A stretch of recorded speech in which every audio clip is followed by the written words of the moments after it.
Okay, stream is up. Well, I'm waiting. Yeah, it's up.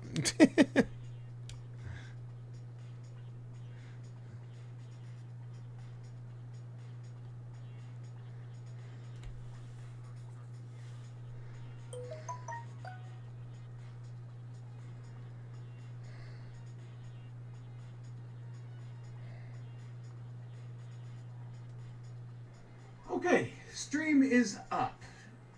Well, I'm waiting. Yeah, it's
For decades, racing has made its visit to the desert at one of the toughest short tracks in the region.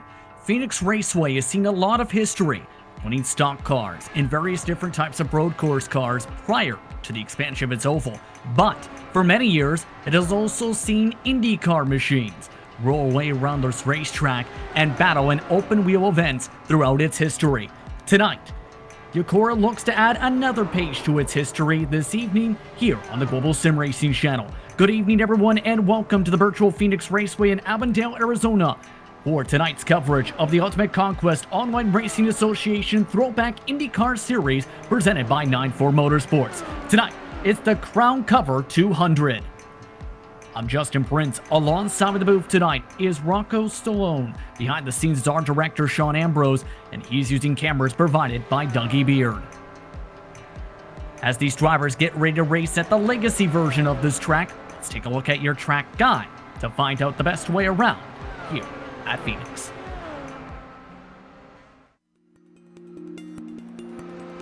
Today, we're going back in time to Phoenix International Raceway as it stood in 2008. Before the big renovation in 2010, this front straightaway was even tighter than it is today. In 2008, it was a whole 10 feet narrower, so those track blocking incidents are even more of a possibility here. Turns 1 and 2 are an even 11 degrees from top to bottom. It still is tight though, but you don't have to worry about setting up for the dogleg on exit. Here, it's more of just a kink in the backstretch and nothing but grass and curves underneath. That, by the way, you don't want to hit. Going into 3 and 4, the track is back at its original 9 degrees. That wall on the exit of 4, though, still comes up in a hurry, so some things just never change. Overall, though, Phoenix has less grip and the track surface is bumpy. That desert sun taking its toll on it. While Phoenix opened in the mid-60s, it was more of a sports car and open wheel facility. This facility saw it all with IndyCar, from the USAC days to the IRL kart split to modern-day IndyCar. They tore around this oval at blistering speeds. The Copper World Classic, featuring USAC midgets and silver ground cars, was one of Phoenix's marquee events. Stock cars didn't even show up until the late 70s, with NASCAR's West Series making multiple stops and modifieds having a few special events. Beginning in the 90s, the slide shifted NASCAR's ways. Nowadays, all of the NASCAR's major series come here. Today, we'll take that trip down memory lane and see who ends up in victory lane at the classic Phoenix International Raceway.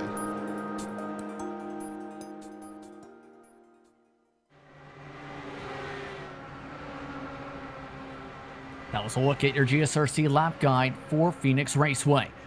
Bringing my broadcast partner tonight once again, Rocco Stallone, as these drivers get ready to race at the 1 mile short track in Phoenix. Rocco.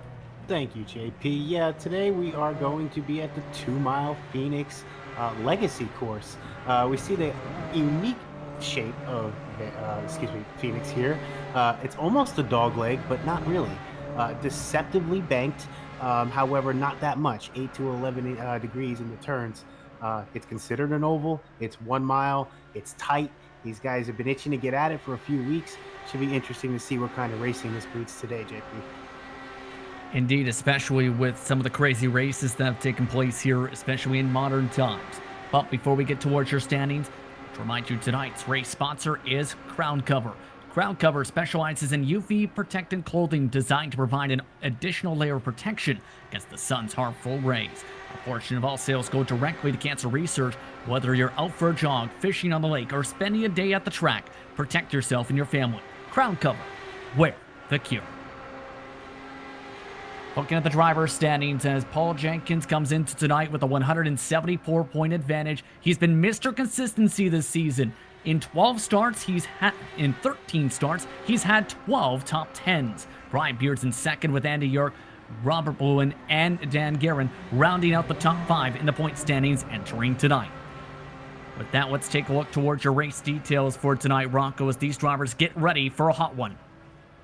Yeah, actually not that hot. It's only 78 degrees air temp. Round 14 to 20. We're running the Throwback Dallara IR05, 200 laps around Legacy Phoenix here. 5 sets of tires. We've seen that play in a little bit in some of the few races, not so much. And the guys will be running custom fixed setups. Everybody's running the same setup. However, it was determined pre-race by the stewards. Yes, indeed. A reminder that 5 sets includes the 1 set on the cars at the start of the race, so 4 sets in the pits this evening. Before we get towards some of the discussion on what to expect for tonight, I'd like to ask you, are you interested in advertising with GSRC? Our channel's 1 million monthly global impressions are a great way to get your branding seen by a diverse audience. Follow the link in the description to the YouTube version of this broadcast to learn more about the Global Sim Racing channel. Couple more moments in practice right now, and you talked about a fairly cool racetrack as it is iRacing Day in Sim. May 15, 2020, 103 degrees Fahrenheit, the track temp, 77 the air temp, but the wind gusting at 7 miles an hour to the west tonight. Could be a slight factor here, but it's a tricky track. That's the main thing. We were talking to a couple drivers before tonight, Rocco. Grip is a concern around many of the corners. Yeah, and it seems like the consensus that we got said that the trouble spot's going to be exiting turn 2. We see a lot of guys real heavy on the gas coming out of there, and that back end wants to shoot around. And if it's going forward, you ain't going the right way. So, and then also we have just that little kink in the stretch that should produce some interesting moments. Some guys kind of forget, and you kind of see there a little bit of someone getting in the wall. It's a challenge. It's not it's not a lay back and just pile the guy behind you type of racetrack. So we'd like to remind you that live timing and scoring is available on GSRC for tonight to follow your favorite teams and drivers around the racetrack. Once again, that's gsrc.tv. You see that in the right-hand corner of your screen. On the left side of your screen, you see that Justin Kirby has the quickest practice time at 21.402. Bennett, York, Jeffers, and Burke round out the top 5 on the racetrack, separated by just about a tenth of a second on the track. Yeah, and these guys are pretty consistent with their times. These laps are going to click away really fast. So it's one of those races where you can kind of forget your strategy just because you happen to look past your laps and you realize all of a sudden you got 30 into a fuel run. So it'll be interesting to see how these guys manage everything. I'm interested to see, if there's any kind of stamina problems, because this is a physical track to drive, especially late at night for a lot of these guys. Indeed, with that, drivers are just about all set to go towards qualifying. 5 minutes to set 2 solo qualifying laps tonight here at this racetrack here in Avondale, Arizona. As these drivers get ready for qualifying tonight, there's a brand new award coming up this evening. iRacers Lounge is now the official sponsor of the Pole Award, and David K. Hall now joins us to talk about that new partnership. First things first, David, congratulations on the partnership. How are you feeling entering tonight? It'll be interesting. I'm definitely glad to be here. We just finished recording the show just a little bit earlier. We had Evan Pasoko on talking about the Coke Series race this weekend, or this Tuesday. Bobby Zielinski ran away with that one. And we enjoyed announcing that we're coming into the race. We got a couple of us here. Mike wasn't able to make it. He didn't put his application in time. But it's going to be interesting. I'm a stock car driver, and it's strange having this much downforce at this short track. Let's talk about the partnership a little bit.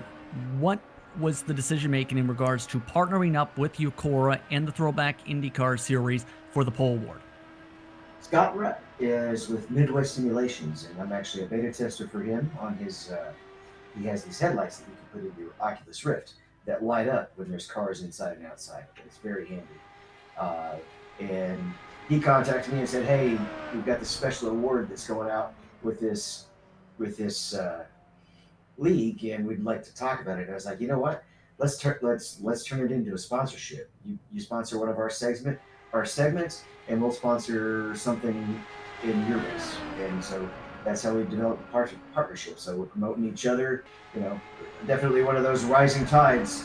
We can definitely help each other out with bringing attention to both products. Now, real quickly, you're also getting ready to make a start tonight. What should we expect from you this evening? Doing my best not to be in the way. This is I've driven only at the Indy 500, which is a big wide open track, and you got the long straightaways to make your passes. So this is I'm gonna tiptoe around because I don't want to be that guy that's causing problems. Anything else you'd like to add before you hit the track? just good luck to everybody. Thanks to Yakora for having us on here, and congratulations to whoever's going to get this pole. Once you get ready for qualifying, good luck tonight. Thank you. Once again, that's David K. Hall. He'll be making his first start tonight as well. The iRacers Lounge, the official sponsor now of the pole award. Speaking of the race for said pole tonight, lots of drivers putting in some quick times, at least a tenth or so quicker in some cases, Rocco, than their practice times already, with Kirby leading the way so far. Yeah, JP, and I'm looking at the standings, and they're actually identical lap times. Both Kirby and Lodel, 21.395 on top of the leaderboard, and there's 11 1,000ths of a second separating them and Nate Burke. And now it's down to 1/1000th second as well, but Dave Lodel up to P2 overall after his first qualifying lap. Had an issue on his second, though. Well, many others, like Rick Ravon, going to have to be careful tonight. There was a lot of nervousness when we spoke a little bit with them before tonight's race about how tonight could play out, especially with some of the trickiness with the grip around the racetrack, not just in turn 2, Rocco, but with the fact that if you clip the yellow line in 3 and 4, you're also likely spinning around right where the track bottles up for the front stretch. And there's a perfect example right there as he spins it. Almost on cue, but yeah, he was nice enough to sit with us before the race and give us a few insights on how he was feeling in the car. And albeit he was fast, he wasn't very happy. He was letting us know that he wasn't very, the car didn't feel very responsive tonight. Again, he mentioned coming out of turn 2. He said more often than not, though, you want to be low coming out of turn 2, especially on worn tires. So we'll see how he plays his strategy, and we'll see if everybody else around him is thinking the same thing. Absolutely. The man who was on towards the top of the board most of the session was Travis Bennett. You see him on screen, but a 4.23, a 21.423 to be precise, gets him up to P4, right around Nate Burke and Jason Galvin on the pylon. But Kirby still holding on for about 30 final seconds. Bates, Matrician, Marco, and Compagnoni are the only drivers not to set time so far. Also among the other drivers who are trying to practice around is Andy York. You see him practicing his pit entry today with how tight it can be around this racetrack. But most drivers, it seems, now preparing for what could be a tough one. Rocco, your quick thoughts after this cue. Yeah, JP, and quite a lot of cars on track tonight. We're going to hopefully start with 24 cars. Still quite a bit on this little track. I'm excited to get this race going, and I think we're going to have our final results in a couple seconds. Before we get towards the grid, the Top Qualifier Championship is brought to you by D2 Race Designs. They specialize in creating personalized and customized SimRacing peripherals, as well as providing the RC racing community items that make their days at the track more organized and efficient. The season's top qualifier will win a customized button box, all thanks to the kind folks at D2 Race Designs. Let's take a look at those standings entering tonight's action, where the points were fairly tight with regards to qualifying entering this evening. Many of the drivers shuffled a bit back and forth throughout the past couple weeks with how some of the fights went on throughout the 2020 season so far, with Brian Beard up at the top of the pylon, Jenkins in second, Jeffers in third, Burke and York rounding out your top 5. Your iRacers Lounge Pole Award tonight goes to Justin Kirby, who set the fastest time on the track with a 21.394 to lead the field to green for this evening's action of the Throwback Indycar Series. Once again, like to thank the iRacers Lounge podcast for sponsoring the Pole Award this evening and for the rest of the campaign. For the rest of the starting lineup, it's Dave Lodel and starting in P number 2 tonight. Nate Burke will start in P3, with rounding out the top 4, Travis Bennett. Jason Galvin's in row 3 alongside Andy York. Brian Beard in row number 4 alongside Eric Jeffers, one of the quickest in practice. Christopher in 9th, and Matt Hackathorn in his first start of the season, Rocco, rounds out your top 10. Not a bad debut lap for him. 11th spot, Paul Jenkins. Tom Drilling in tonight's race. He's making a debut, I believe. Diego Asensos and Robert Puen, 13th and 14th. Jeff Webker in 15th. Gaston Arellano in 16th spot. Richard Swabley alongside Rick Ravon in 17th and 18th spot. Top 20, David Hall, the guy we spoke to before, and Scott Rupp. And then we had a couple racers not participating in qualifying. Colin Bates, Matrician, Compagnoni. They'll start from the back. Let's look at your 24 drivers starting tonight's action as the pace lap starts to roll. Like like to remind you of your 2 focus cars this evening. The first being Scott Rupp, making his 8th race of 2020 tonight. Its best finish came at Michigan last round, 1 top 10 being that run in 7 races. Scoots will look to try and scoot from towards the mid-pack tonight. See how he does for the Norwalk, Iowa native. The other spotlight driver tonight is Nate Burke, who is one of the top drivers in the point standings from Indianapolis. He's 6th in the standings entering this evening. It's been boom or bust for him. 5 top 10 finishes, but 4 DNFs in 12 starts. He's the season leader in incident points this campaign. Your spotlighted drivers are brought to you by Midwest Simulations. You watch the track, we'll watch the rest. Use the promo code THROWBACK for $5 off a set of their Spotlight visual spotting system. Find out more at MidwestSim.com. Drivers getting all set to go as the pace truck pulls off. We're all ready to go. Green flag is out. We're underway from Phoenix.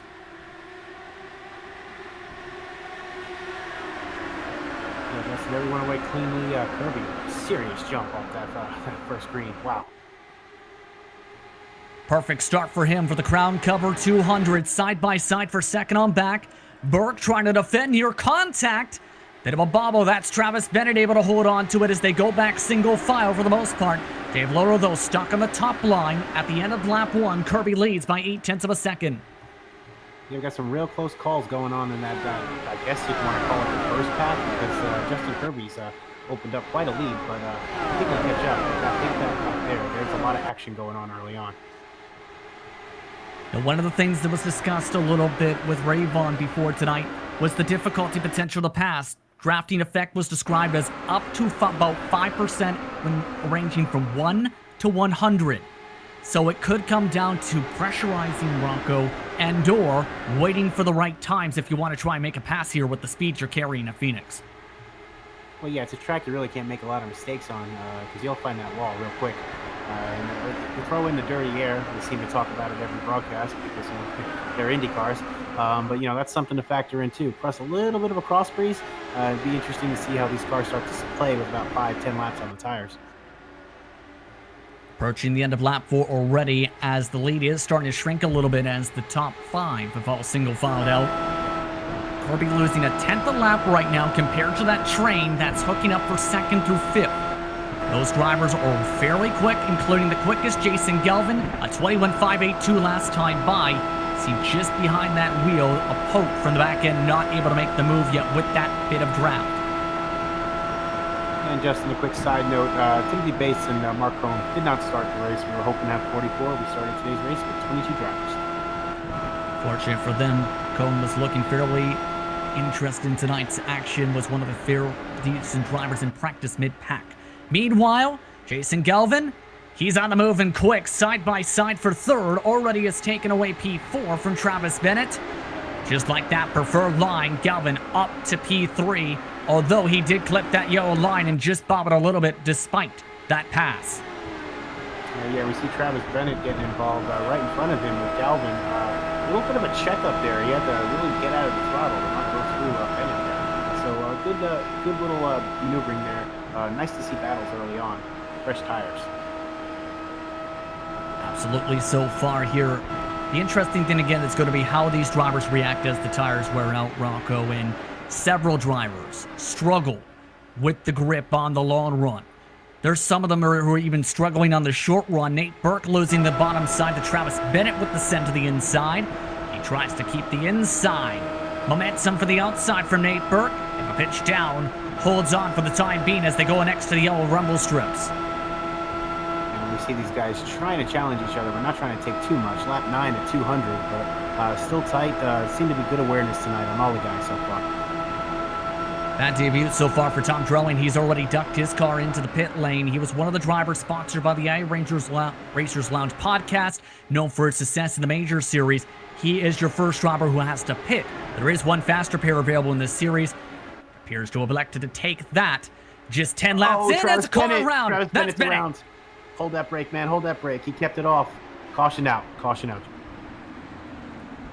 And as mentioned, the first caution flag of the night. And we've already said it before. Grip off the corners could be difficult tonight. And if you even clip that yellow line, you're going around spinning. That's exactly what I think just happened, Rocco, with just a 1/10 of the tire. Yeah, JP, I think we're going to take a look here and see that your diagnosis is right on point. See that front left get a little bit under the yellow.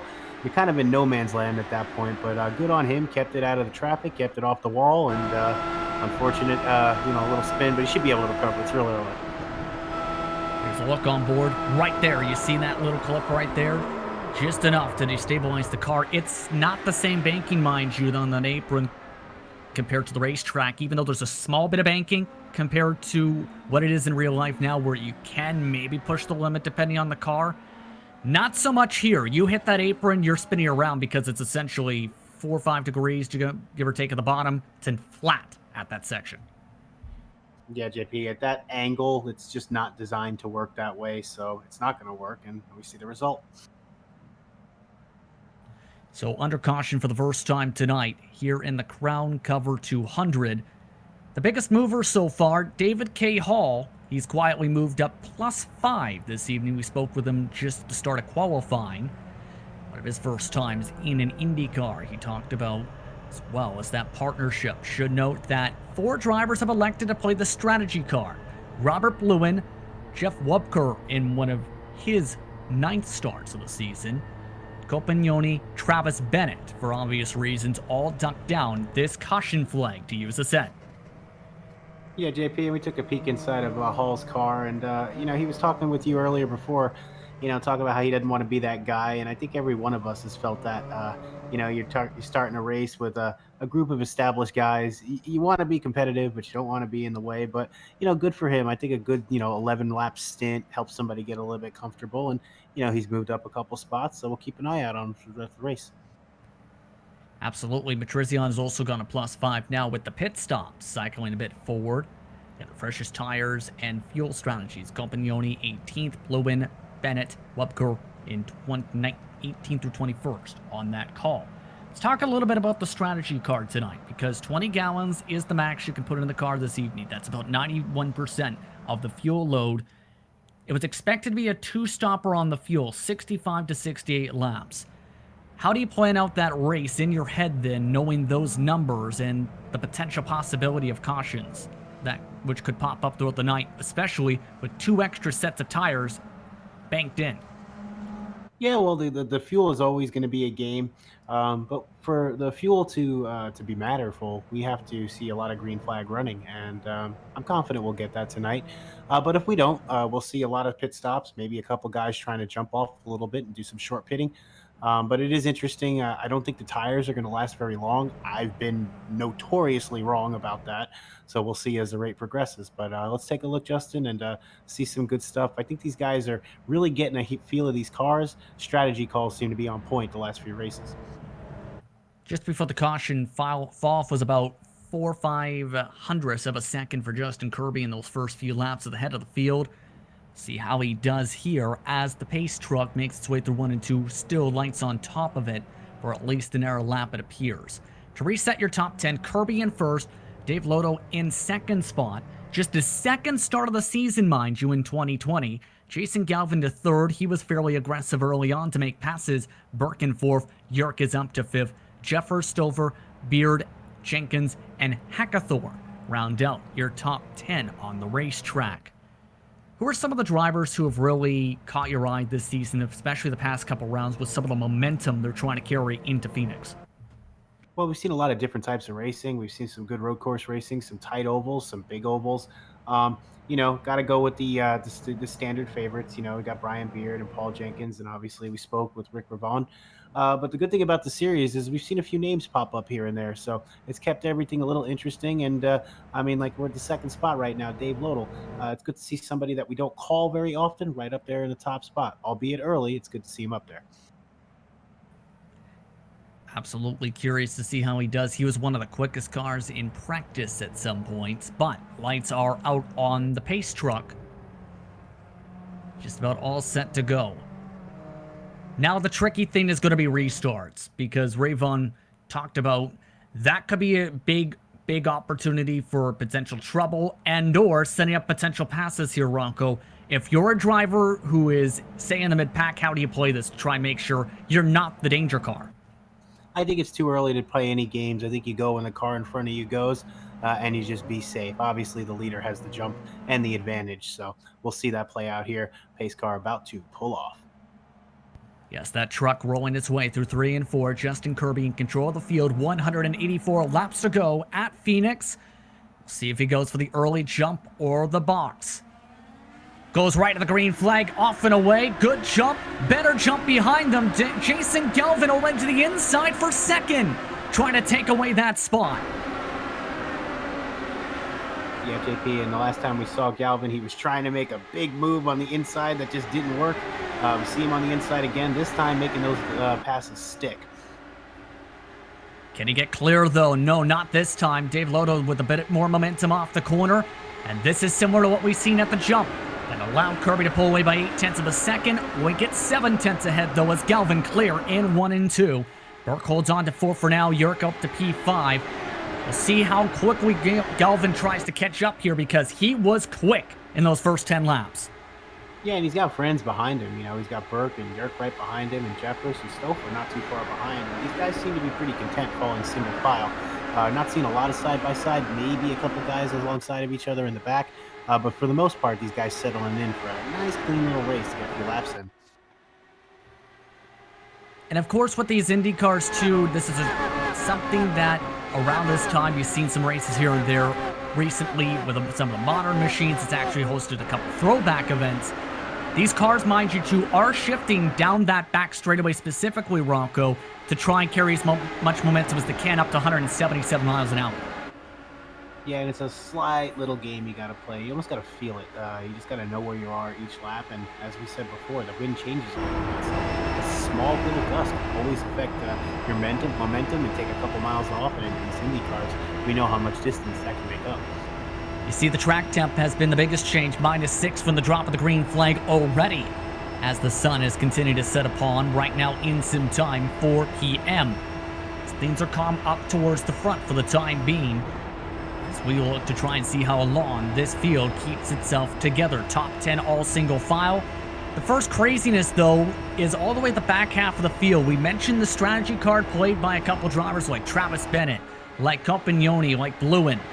Look at how packed up it is back there. This is about 14th, 15th on back. Matrician trying to hold on in front of Travis Bennett. Sensenose trying to hold off in front of Richard Swavely, meanwhile, in this group as well. Yeah, JP, and it's desperate right now because we see how much these cars can suck up on one another. However, if that gap gets too big, then you just kind of watch everybody get small. And we're seeing that gap pretty much form right about 6th, 7th spot. And then we're going to see a little bit more of a gap behind them. And these guys don't want to lose touch with the lead pack. So that's why we see a lot of fighting. See Matrician trying to go a little bit lower as well. The car up in front of them as well as David Cahall, who has actually been able to gain some time in the Be On Edge machine you see on board with. Bennett, though, just able to stick it better on the bottom side. A little bit fresher tires. Nearly bobbed a little bit with the apron as he shifts back up 2 gears for the send to turn 1. Gets the spot. Yeah, we saw Bennett with a big moment before, so getting a little close there. He's definitely living on the edge. A few events for him in the first few laps in this race. Keep in mind, this is already nearly 6 seconds behind the race leader. That's how much time they've lost. It's a massive gap to where Gaston Arellano is at the moment. In 11th to Rayvon, who is at the back of the lead pack in P number 10. Speaking of the lead pack, let's take a look at how some of the drivers are settling in. Burke and Yerk grouping together a little bit. They've lost touch a bit to third on forward, but Yerk is holding on for the time being right in front of one of your spotlight drivers. Yeah, JP, Burke and Yerk, I mean, really, it's irresistible. These guys having a great fight for 4th and 5th spot. Justin Kirby losing a little bit of his lead. Jason Galvin has closed that gap to less than half a second, and Dave Little is still right there, just under 7/10 behind. These guys closing the gap. They're not going to let Kirby drive away from this. Yeah, just keep applying the pressure has to be the mindset you'd have to think here. I mentioned that closed up gap. It's within about 7/10 of a second. The top 3 as on screen. Burke loses the bottom. Just defends a little bit, though. Yerk not able to stick it on the bottom side that time by. Yerk had been the fastest last time the previous lap, but this time loses 2/10 to the race leader trying to make that move. And York right behind him, sticking that nose in, looking high, maybe thinking a little bit low, being very patient. I wonder if we're going to see this kind of patience later on in the race, but good give and take there. I think he might be a little faster than him. He's just not pressing the issue. Not yet. Indeed. Remember, there's still a long way to go on the fuel stints here, at least another 40-ish laps or so. As to the inside, York finally gets the run he's looking for. Can he complete the pass? Nearly clips the apron. Just about, but has the preferred line to try and send it into turn one once again here, Rocco. Right there. So beautifully illustrated how he had the pass, but then he had to let out of the gas just a little bit. You saw how much that just eats away at your momentum and makes it as tight as you see it is right now. And caution flag is out once again, second time tonight, and it's Travis Bennett. This time a hard hit to the wall. He has demolished the number 14 machine. And it gets to our talking point on the exit of turn 2. You get too high on worn tires, you're snapping it.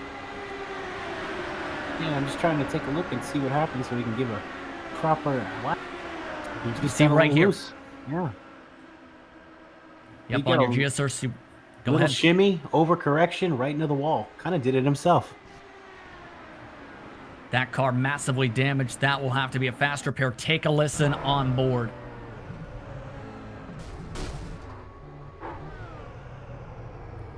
Not the best sound you want to hear if you're a driver. I was just thinking the same thing. Usually that sound means bad things have just happened. So he uses the fast repair, but the pit lane closed. That's going to hurt him a little bit here, as two drivers from the front have elected to come down and pit. Christopher, Eric Jeffers have elected to come down for better fuel and tires now. Asensno, Swavely, Copignoni, Blue, and Rupp. Wupker also ducked down the pit lane, this time by for service. This would be, for some of these drivers, their second pit stops, and many of them, it looks like, just topping off on the fuel. A couple are taking tires. You know, JP, honestly, I'm a little shocked we hadn't seen more guys come down pit road. And I'm even more shocked that we saw even less guys take tires. About, 33 laps in, we've had 2 caution periods, about 10 laps. I mean, I really think that you could afford to take a set of tires. But, you know, that's just me, and I'm sitting here talking, and these guys are racing. But just an opinion.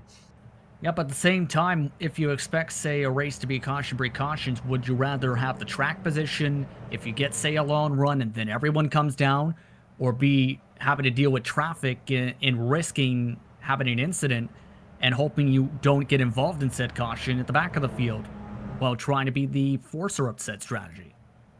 Under caution about this, I'm always one that's going to want to take tires. That's just the way I do it. I'm always going to want to take fresh tires if they're available to me, because in my mind, I'm coming out of the pits now. I got nothing else to worry about but driving. Everybody else has still got stops to make. So just how I like to play it, but obviously these guys are probably better than me, and obviously you have a different outlook on it as well. So it's interesting to see it play out, and that's why we run these things and don't just run it on paper.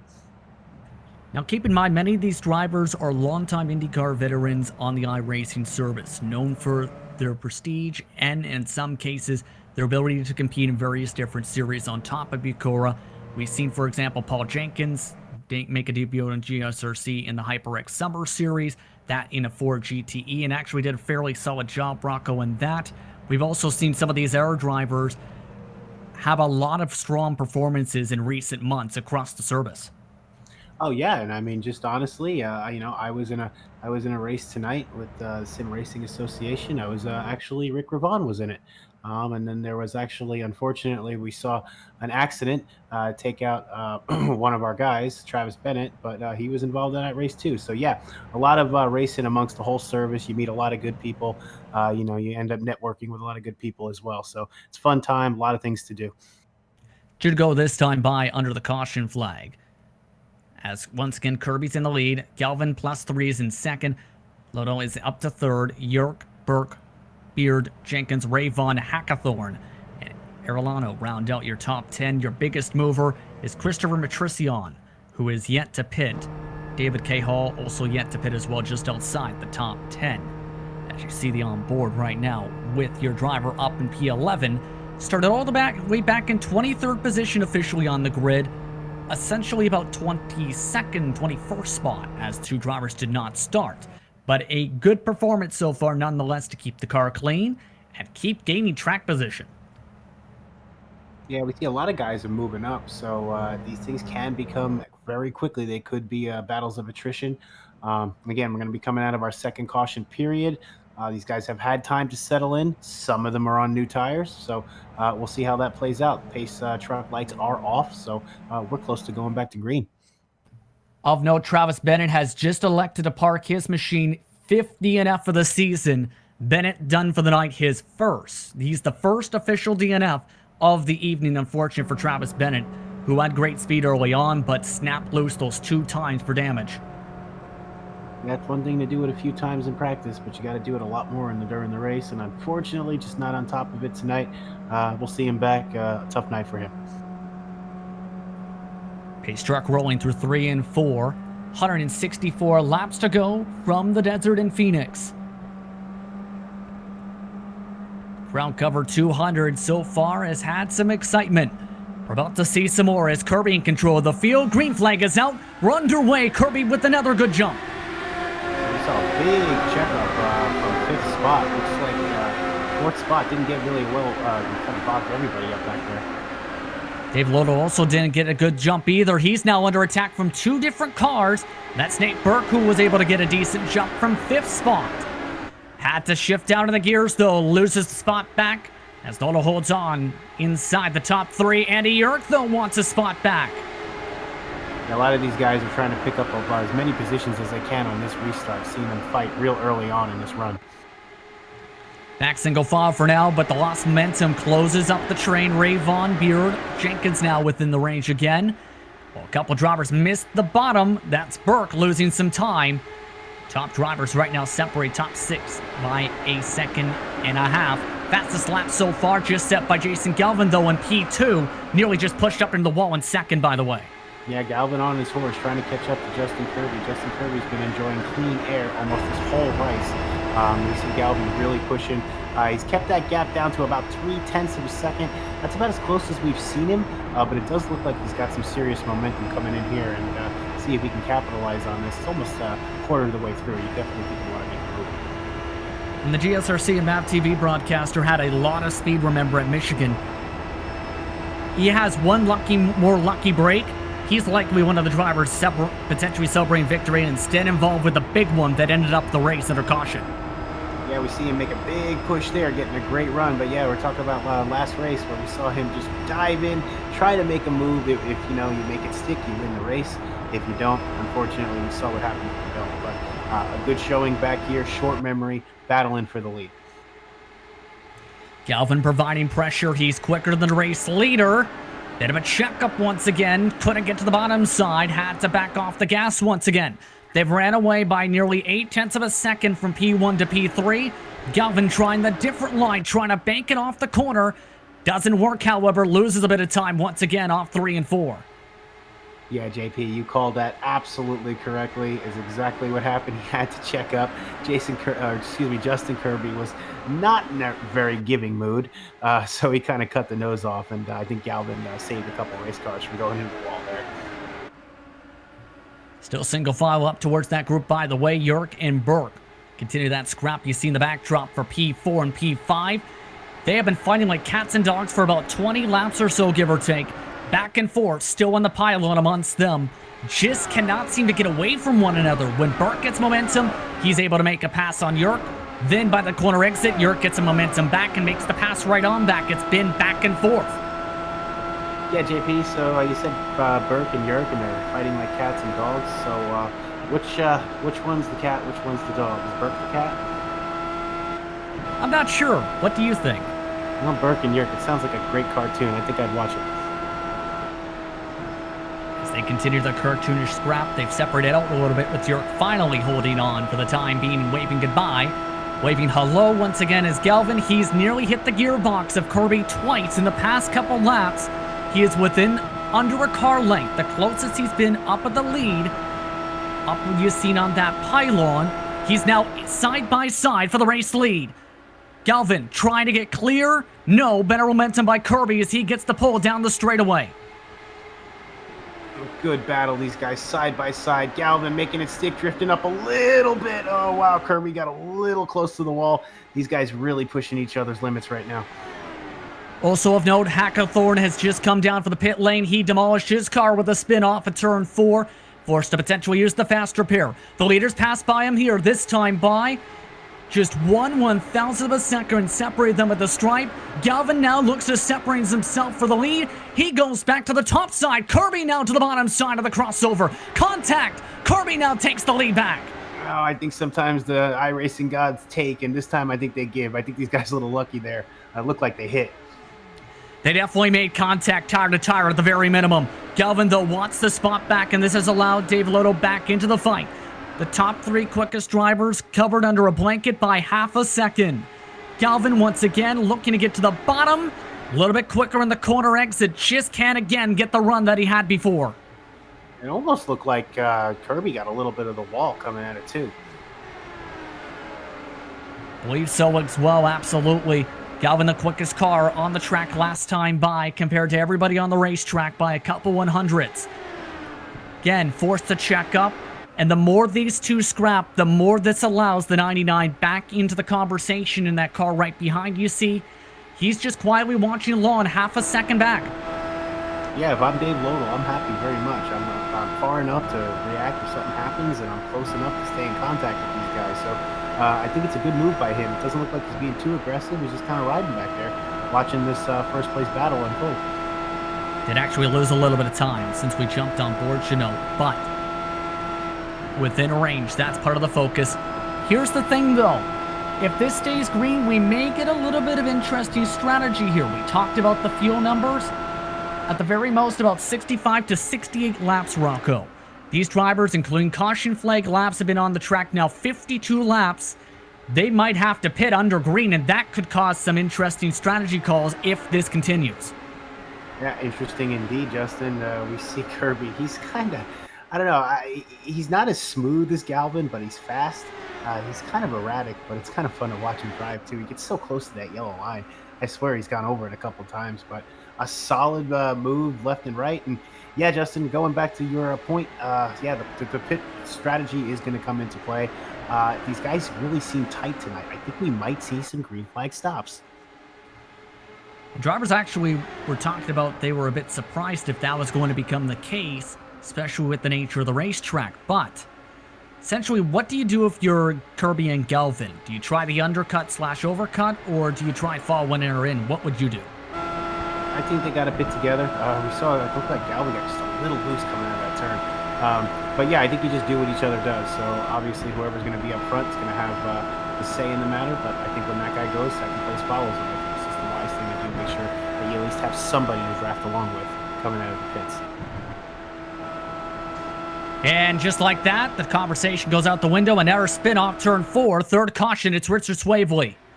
The 46 without a rear wing now with the caution flag, as he's the latest victim to clip the apron. This was from 14th. Yeah, well, as we'll see here, he just got a little bit too much and unfortunately wasn't able to get it wound up before his wing went into the wall. Yep, right there. See right there, rear wing is gone. Caution flag brought out as he stopped along the top wall. No one else hit him. He elected to come down, though, as soon as he got back going with the damage. So that just saved a lot of people on the fuel strategy. But here's the interesting thing, too.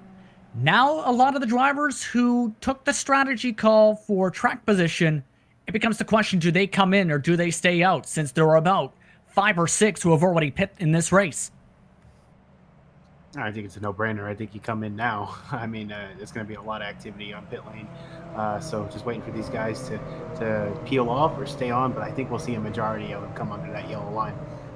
Yes, indeed. You are correct on that. Everybody has elected to come down to the pit lane, who was on the lead lap for the most part, except for Jep Wubker and Scott Rump. They're the only two who did not duck down to the pit lane. All the leaders, though, have come down this time by for their first pit stops and tire change of the night.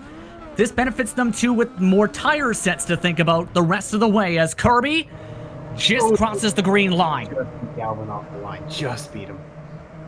That's the advantage of pit stop box one, Rocco. You just have to move about 10 feet.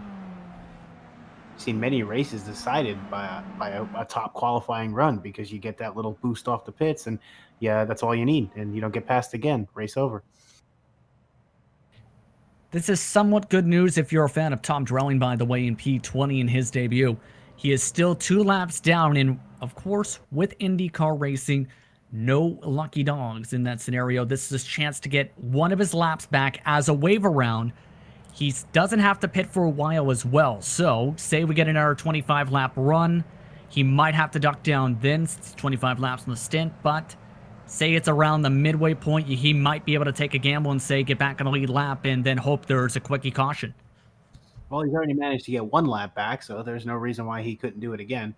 But yeah, always good to see a guy stay with it. I know when you have trouble early on in a race, you just want to kind of bin it and go home. But good with him sticking in, and I'm kind of rooting for him. We'll see if he can get himself back on the lead lap and do a little bit of damage. Strike given, by the way, to the 46 of Swavely. He has parked his machine. That's his 5th DNF of the race. Well, Hackathorn has also parked his machine for his first DNF in his first start of 2020.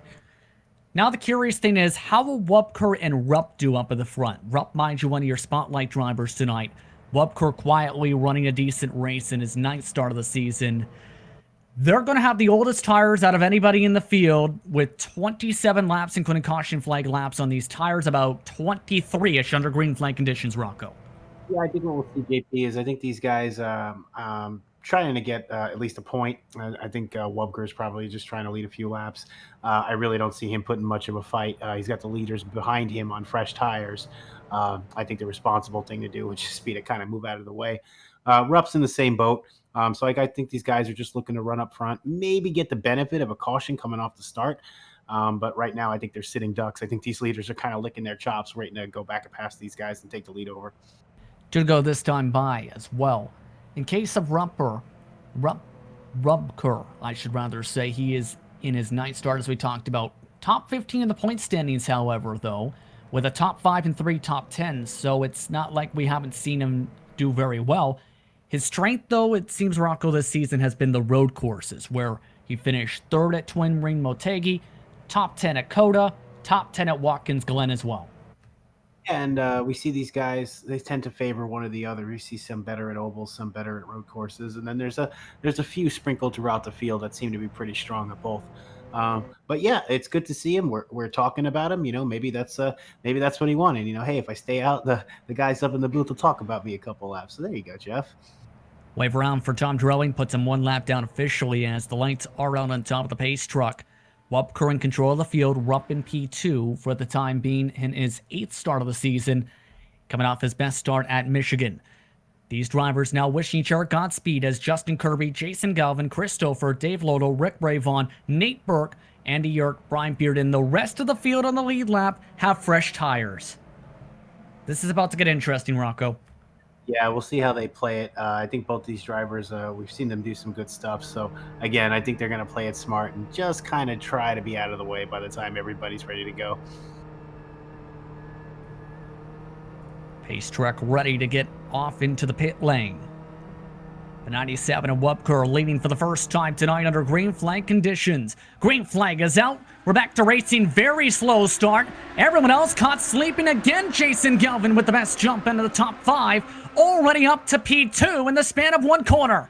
Oh, there's a lot of action going on. We see somebody get really high up there, almost getting into the wall. And I think we're seeing these tires happen automatically. Look at this, how fast that gap is closed. Galvin already up to the race lead. Rick Ravon went from 7th now to about 2nd in the span of 1 lap on the restart. He now gets 2nd officially in the corner. What a start for Rick Ravon. See a lot of guys going around our former leader. Again, Wubker just having to kind of navigate his way backwards to make sure it's safe. It looks like he's doing a good job. Good for Galvin, finally finding his way. I didn't think Ravon was going to be in tow, but he was, and so we got a new 1 and 2. Justin Kirby got held up a lot by the older tire machines. He's already back in P4 now. Nate Burke was able to get up to 3rd, while Chris Stouffer has also been able to jump Andy Yerk inside the craziness. 3 wide as well for about P8. Scott Rupp is trying to keep his car clean right behind this machine of Christopher, you see. Oh, we got somebody in the wall. Big wreck in the back. Couple cars involved. Caution flag is out. That's Eric Jeffers you've seen flipping down the front stretch, the number 4. And he was trying to get around Rupp at the bottom 3 wide, but made tire-to-tire contact, hit by a couple of different cars in the spin. That's a tough hit. Wow. And the drivers on old tires just got eaten alive like they were sitting still that entire stint. Yeah, again, I didn't really see the real thought process behind not pitting. But you know, this is what happens when guys up front are kind of bogging everybody down. So Eric Jeffers, who was having a solid run tonight, now flipped into the pit lane, had to use the tow for obvious reasons. 134 to go this time by. So Jason Galvin took the race lead in all the craziness. Rick Rayvon, now your biggest mover at 16 spots gain. Remember, he spun around in qualifying. Burt Kirby, Stouffer, Yerk, Beard, Webker, Rupp, Lodo, rounding out your top 10. But with that, 134 laps to go at Phoenix. We'll take a step aside. You're watching the Global Sim Racing channel live from the virtual Phoenix Raceway in Avondale, Arizona.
Quarter way through the Crown Cover 200 here on the Global Sim Racing channel. Justin Prince, Rocco Stallone, Sean Ambrose in the director's seat tonight. As so far, it's been an intriguing one. We've seen some trouble spots, we've seen some long runs, we've seen some strategy calls, and now we're going to see how some of these drivers react to how this race is played out, especially the back half of the field, Rocco, who are starting to get low on tire sets. Yeah, Justin, we were talking about it on the break. Yeah, you pointed that out. A lot of guys getting low on the tire sets now. Again, I'm Mr. Tires. I always want new ones, but again, I'm probably one of the guys that's in the back wondering, why do I only have one set left? So a lot of guys trying to avoid that early on, a lot of pit stops. So it's had a lot of cautions early on, which obviously has that temptation to go in and get some tires, and we'll see how it plays out. Two things to note: Eric Jeffers is now back at the racetrack after a 2-minute tow. Dave Lodo also elected to park his machine from the top 5. He is also now a DNF for this evening's action. As you're looking on board, as the pace lights are out, Jason Galvin is in the race lead. Rick Ravon's up to second from all the way from 17th starting position after getting a spin on his second qualifying lap. Nate Burke in third, Kirby Stouffer, Jörg Beard. Wubker has still stayed out. He only has 2 tire sets remaining. Jenkins, Matrizion rounds out your top 10 of the racetrack. We've seen some decent starts for the leader. Earliest jump of the night. Jason Galvin off and away. Already by 5 car lengths has the advantage. Yeah, Galvin got out to a good jump, but Rick Ravon's right behind him, and if anybody can close that gap within 1 lap, which we're seeing, it would be him. Absolutely. And Ravon trying to close in on that orange and white machine you see on your screen. Already back within 0.2 of a second, just able to get some decent pull down the straight. But he's trying different lines from what you've seen from your race leader. Galvin's a little bit more of a flatter arc. Ravon trying to go with the diamond line, has been making it work in 1 and 2 especially. Yeah, and we've seen Ravon run the exact line he was telling us about pre-race. He said the higher you come out of 2, he said there's a little bit of a curve there, a little bit of a bank, so he says it messes with the handling. So he likes to come out low from turn 2. New purple lap, by the way. Brian Beard all the way back in 7th in the back end of the lead train. 13 cars separated by at least a couple seconds. Here's a look on board with that machine. You see in the midst of the slipstream, Jörg right behind, right in front, I should rather say, of Burke at the moment. They're about 2 seconds or so behind the race leader. See how close you have to get down to that yellow line to be quick. You see that little kink in the backstretch, and then you see him here coming down, really getting up to that yellow line, and you see how much of a gap he kind of closes because he was running a lower line than the guy in front of him. So real precision, a lot of racing, a lot of turns. So you can see how hard it is to just keep doing this lap after lap. Meanwhile, still attached to the hip, Burke, and this time attached to Kirby.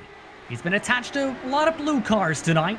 That time Kirby making quick work, though, to be able to get up to 3rd. Ravon, though, has lost time the past few laps. Galvin has been able to pull away a couple tenths. The times have matched out now, but the times are starting to go back towards Galvin's way again compared to the 1. Yeah, we see Ravon falling back into the clutches of Kirby and Burke. They're just looking to kind of take advantage. I'm not sure what happened with Ravon. A few slow laps. Ooh, got a little low there underneath the yellow line. Had to get out of the gas. So a few mistakes, maybe just a little bit of fatigue, and maybe he'll refocus and get his speed back. But yeah, he's definitely losing a little bit of ground to 3rd and 4th. Start to close it back a little bit, though. Here's the downside. Kirby now applying the pressure. We've seen how much Pass could lose some time with the side-by-side. Kirby that time had to shift up to the gears. That lost him the momentum down the back straightaway. Just can't get back to the inside in 3 and 4 with that flatter arc compared to Ravon and his diamond line. Yeah, but that diamond line, I'm telling you, Justin, he's been flirting with inside of that yellow line, putting his wheel right there. I mean, I know he's a good racer, but it looks like a couple times coming out of 2. He's getting really close to that line. It's getting a little hairy. They're also starting to pull away now from Burke a little bit, and back within Galvin if they can stay single file for the time being. 121 laps to go this time by. Your thoughts so far on the action so far as we now start to get back towards the calm period of the race? They're definitely doing their thing. They're as you said, calm. It's an interesting 200-mile-an-hour calm. But yeah, no, these guys seem to really be settling in. We saw a couple cautions, single car cautions, unfortunately. Got to throw the flag for them. But yeah, as a whole, these guys are really putting it together. Some good racing. These guys really keeping it close up front. Kirby's been one of the top drivers today. Ravon's been really good since the quarter way through mark. Galvin has been one of the drivers who've really pushed his way on forward. Meanwhile, Chris Stouffer, he's trying to hold on in front of Andy Jörg. Jörg trying to push to the bottom side. Just can't get to the inside this time by.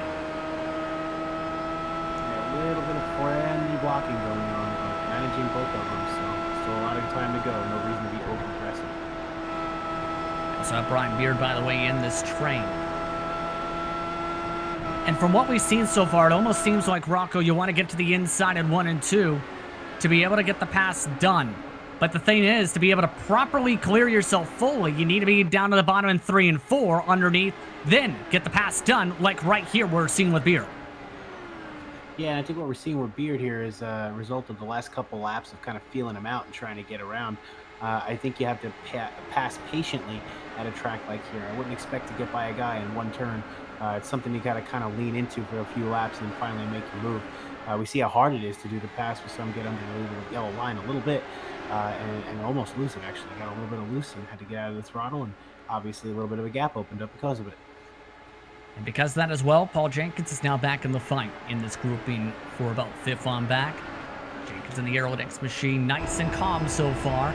Alex having one of its most successful 2020 campaigns in classic IndyCars and various different series. Jenkins still waving the flag strong here. He's been Mr. Consistency, as we talked about, Rocco, all campaign. Yeah, and sometimes that's all you got to do. You know, maybe not standing on the top step of the box every race, but if you're up there, those points are going to add up, and you know you show up for every race, you work consistently, and that's exactly how you make such a big gap in the championship standings. He's yet to win yet. That's the surprising thing here, though, Rocco. With such a big championship lead and the amount of top 10s he's had, does that surprise you? That he hasn't been able to even win a race yet as they battle in front side by side a little bit? Well, I mean, usually you see 1 or 2 wins in a championship season.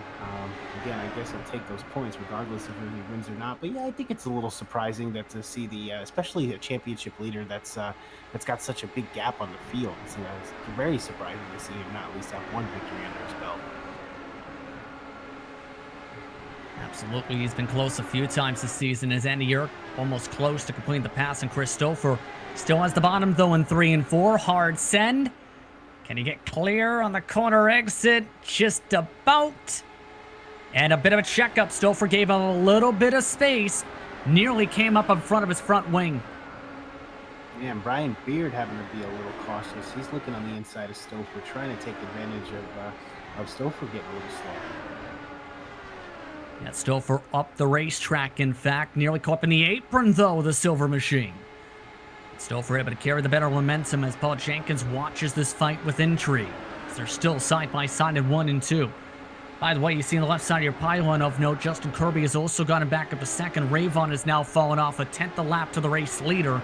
These cars on screen are 2/10 off the race leader in terms of pace. Yeah, and it seems like these guys have really kind of settled into a single file run here. A lot of gap between the top 5 guys. I think Kirby's a little content to just kind of let Galvin punch a hole in the air, and these guys really seem to just be putting down these green flag laps, and I agree with it. I think after the relatively slow start we saw, it's good to see a nice little run here. These guys really keeping cool heads at the moment. Midway through the fuel run, by the way, for those keeping track. Of note, a couple drivers who already used some tire sets, as we talked about, did elect to top off on fuel. Asensnos, Bullen, Compagnoni among those drivers. Brian Beard among the drivers now back to the bottom side, trying to make the pass this time by. Not able to do so. But the strategy is starting to be something that's really being thought of right now in these closing stages, as we're already approaching halfway through the race. It's gone by quickly here in this event tonight. Yeah, that's what I said prior to the race, Justin. If we get some green flag runs, these laps are going to click off, and you're going to wonder where they all went. Almost halfway through already, and a lot of things have happened. It should be interesting to see what happens in the second half. Brian Beard having an interesting battle still can't get to the inside enough to force Stouffer to miss the corner.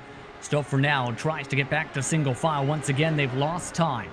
Now to the cars in front. Andy Yerk and Nate Burke by a few tenths in this scrap.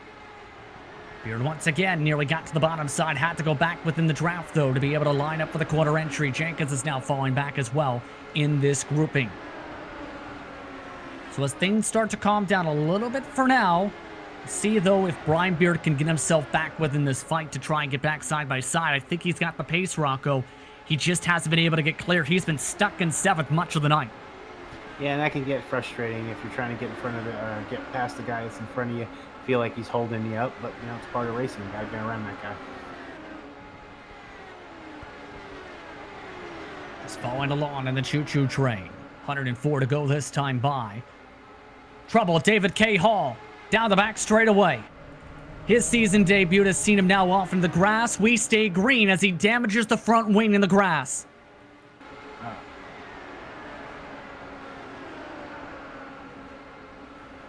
Let's take a look at the GSRC replay, and we've talked about corner exits and some of the yellow lines. How about the yellow curbing, Rocco?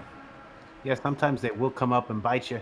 Looking to get a little too low there. Just really good on him. You know, it's hard once that car gets in the grass, and no yellow flag kept the race going. So unfortunately, he's going to lose a lot of time.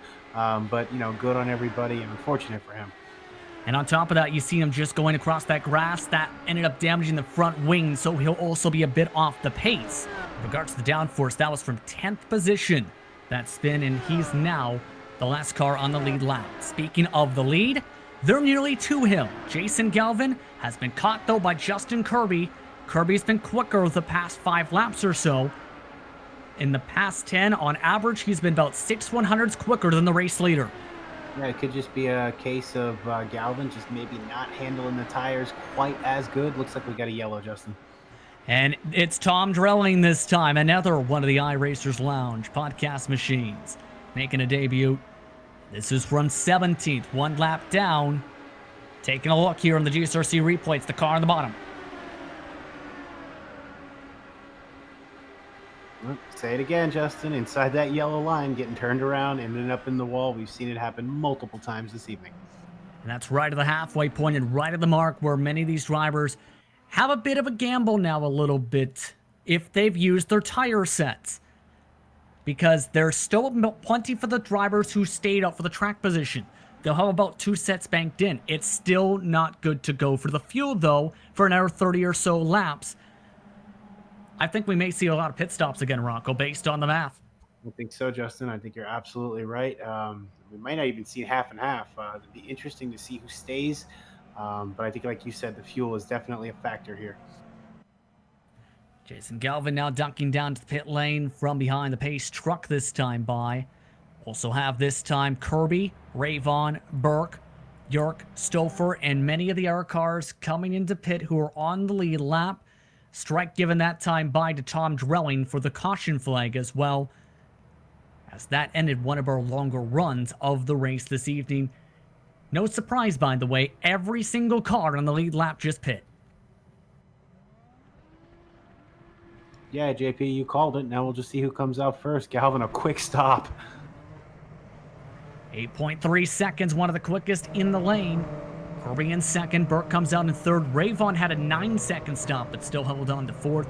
Still for York, Beard, Jenkins, Matrician, and Arellano, who's quietly having a decent run, round out the top 10 off the pit lane. David K. Hall also elected to fix the front wing and keep the faster pair, a smart move for him in his first race in this series in the 75, by the way. Yeah, interesting choice, and it worked out for him. By the way, the car you see there, that's Eric Jeffers. Chance to get the wave around after he flipped into the pit lane. This will put him just 1 lap down. The tough part of the strategy is he would need a caution, Rocco, to get fresh tires and get some fuel in about 20-25 laps, or else he'd be forced to pit under green. Yeah, and unfortunately, you're still running. I mean, even flipping into the pits, but you got to deal with a lot that comes with it. And you got to have a lot of things fall your way. We also have received word the 14 had 2 strikes and was parked, by the way, with that DNF we mentioned earlier off to start the race in 67 laps down. The 2-strike policy was something instituted about a couple months ago, by the way, and has been in effect throughout the night. Has come into play a few times this evening with a couple drivers getting strikes. Any driver who is deemed to be a reason for 2 caution flags will park for remainder of the race. It's not a disqualification, and where championship points are negated, it's simply parked for the remainder of the race for triggering caution flags tonight, Rocco. Well, yeah, and I think when you're dealing with race distances such as we are, you know, a green flag run, you know, is still going to take a significant amount of time. So obviously with extra cautions, it's going to be even longer. And I think the powers that be are trying to make it a little easy on these guys. I don't think they want to see these things go for 3 hours. Like I said, it's a lot. It's a late for a lot of these guys. There's only been one race in series history which has gone to a time limit throughout its history. That was a few rounds ago, by the way, at Worldwide Technology Raceway. I remember that. Tom, go ahead. No, I was just saying, I remember that. By the way, Tom Drelling back on the racetrack after 3 more minutes of repairs and a tow. He's back running once again. The caution flag, I have to say, though, did save the 75 because he was about to go a lap down, Rocco, because of that spin and wing damage. If that didn't happen, he's likely pinned a lap down for much of the race. Yeah, obviously a beneficiary of that yellow flag. He didn't get the yellow when he spun, but he did get it when someone else did. So it evens out at the end, and he still finds himself being scored 16th spot, last car in the lead lap. One to go this time by. Give credit again to the quiet runs of Matricion, who's up plus 12, and Arellano, who's up plus 6. One of the cleanest runs the number 11 has had this season to round out that top 10. Yeah, we've seen the 11 involved with a few scuff-ups in a couple rounds, but we've also seen some good racing out of him, too. So good to see one of those tonight. Once again, Jason Galvin in control of the field. Kirby second, Burke in third. Ray Vaughn from 18th to 4th for the restart. Stouffer in 5th. York, Beard, Jenkins, Matricion, Arellano round out your top 10 on the racetrack. Rest of the field on the lead lap are Ascent Nose, Wupker, Lewin, Compagnoni, Rupp, Hall at the moment. Galvin last time by went right on pace truck. Will he try and slow it up this time? No, he goes right on pace truck again. Green flag is back out. Another good jump.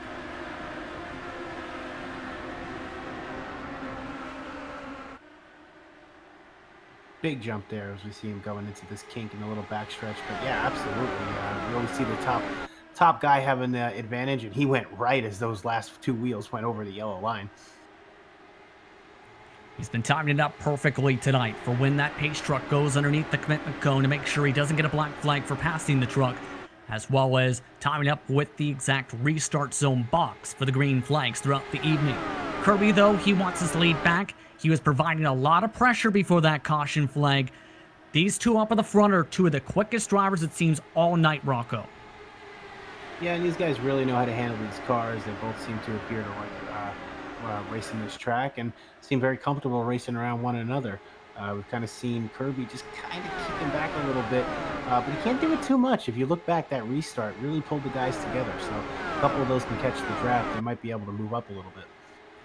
And you can definitely tell based on the drive as well, though, Rocco, that Galvin just seems to love how this track drives. He seems to be able to send it deeper in compared to some of the errors for some of the passes we've seen earlier on.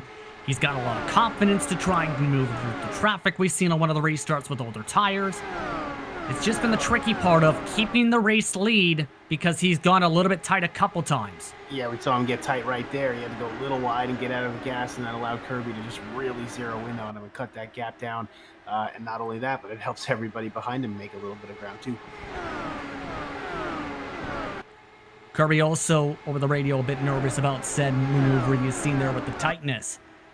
Galvin apparently did indeed mess up said corner confirmation. They've already ran away by half a second once again for Nate Burke after he set that purple lap off the restart. Kirby having to press the throttle.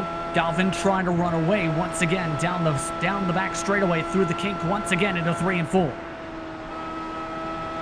And these guys right now almost running identical lap times, really not making any ground on one another. We'll see a little give, maybe a couple thousandths given here and there, but we actually see a little bit of a gap, of course, as I'm saying that now. But yeah, we've seen these guys really hounding each other for a lot of laps. Remember, these two drivers have led a majority of the laps tonight. Kirby started on the pole. Galvin took the lead with the traffic, but was coming quick prior to that. See side by side of the backdrop, by the way, that's Ray Vaughn trying to fight a little bit with Stouffer and just lost a spot. Behind that, Brian Bearden and York are also now fighting. York, in fact, stuck on the top line. Paul Jenkins also still watching along from his P8 watching perch throughout this race. Yeah, we really see his momentum affected there, having to come in really deep into the turn. He's not able to get out of the throttle or actually get into the throttle coming out of the turn. So he has to give up a little bit of space, which allows everybody to kind of close it in and almost get by him. They're able to hold on with the squeeze. Beard still struggling to make a pass here.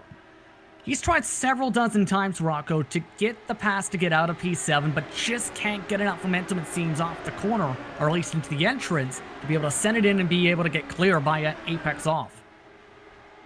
Yeah, and we saw instances where we saw the rev limiters kicking in last race, and that was very frustrating, and I don't think that's the case here. I think they're just not running in. I don't think they have enough track. By the time they get to one of these turns, they gotta back out of it, because if they're too deep, it's going to get tight. We've seen a lot of guys just ride up to the wall. Yeah, the perfect example again. York tight off the corner. He's been tight a couple times in that section. Tell just a tiny kink in his front wing at the very tiniest angle. Other than that, car has been clean. Bit of a clip though for Beard on the apron. Still able to carry momentum down the front. Good job on these guys being able to stay off of one another. That was a little tight.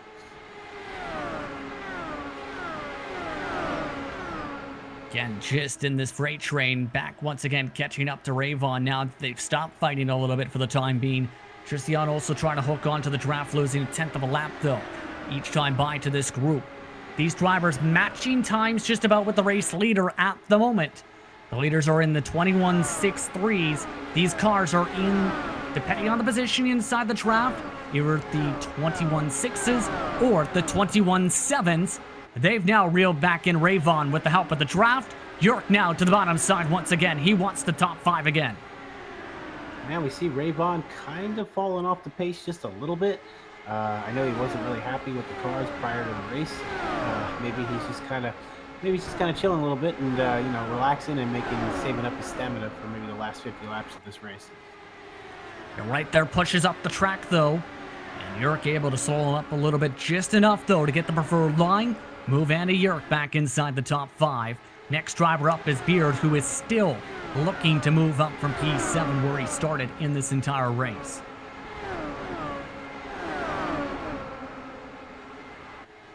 And the tricky thing, Rocco, again, you mention it. You make that swap for a position.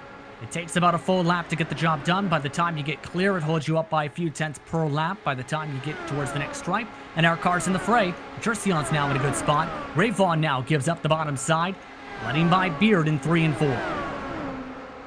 Yeah, I'm convinced Rayvon's really just not pushing the issue. He's trying to stay fast, but he's not really battling anybody like we've seen him. So, like I said, I think he's just kind of content letting these guys ride around him for a little bit and just saving it. Say that, he tried to dive to the inside to keep the spot once again. Got a little bit more momentum going into the corner this time. Beard, though, trying to hug that top line. Pushing up as Rayvon. Both cars check up. Jenkins backs out. Still Rayvon stuck on the bottom side in this group. 77 to go this time by. Again, nearly clipping the apron once again is Rayvon. These guys are really not giving each other a lot of room, but it's fun for us to watch. Trouble. Gaston Erlano and the 11 machine has spun around, and we're back under yellow. Only 10 laps outside the fuel window at that as well. And it's the first time tonight we've seen the car push up into the safer barrier for the caution. That could have been a lot of things. Could have been some dirty air. Could have just been a little too much tightness. But yeah, we saw that. Let's take a look here as we'll unfortunately see this turn end up in the blue wall. Yep, pushed right up the racetrack. Just needed about an air foot or two to get clear, and suspension damage means he's now into the pit lane for his repair. First strike of the race for Erlano on the evening with the caution flag. And because of the time of the caution, strategy has just woken up again. Kirby has pit. Everyone else except for Bluin and Wupker have stayed out. This should be an interesting development. I don't exactly know if can I take a look real quick. It looks like everybody's about 23 laps in on their tires. Going to be interesting to see what he does here. On top of that as well, Rocco, though, the drivers who pit still can't make it on fuel. They're still outside the window by an estimated, at the very most, about 5 green flag laps by the time we get back going. Maybe relying on a little bit more cautions. It's going to be close, but I think it's doable. see, those drivers did use some sets of tires, by the way. Kirby has one set remaining now in the pit lane with that decision. Wupker just topped off on fuel. Bluin also topped off on fuel during that pit stop. Arellano lost his lap because he elected to come down. But 75 to go this time by. And now knowing the numbers in your head and knowing that we haven't had to have any green flag pit stops, essentially what's going through your head at this point to try and plan this out to the end? You know, I'm trying to figure out if I'm trying to go with my gut. I'm trying to figure out if I think we can actually get this thing done under green, or if I'm going with I feel the safer play, being able to stop again under yellow. So I think a lot of right now what's going on in the head is basically just trying to figure out the strategy, because you've gotten this far with your driving. Now you got to outthink the other guys.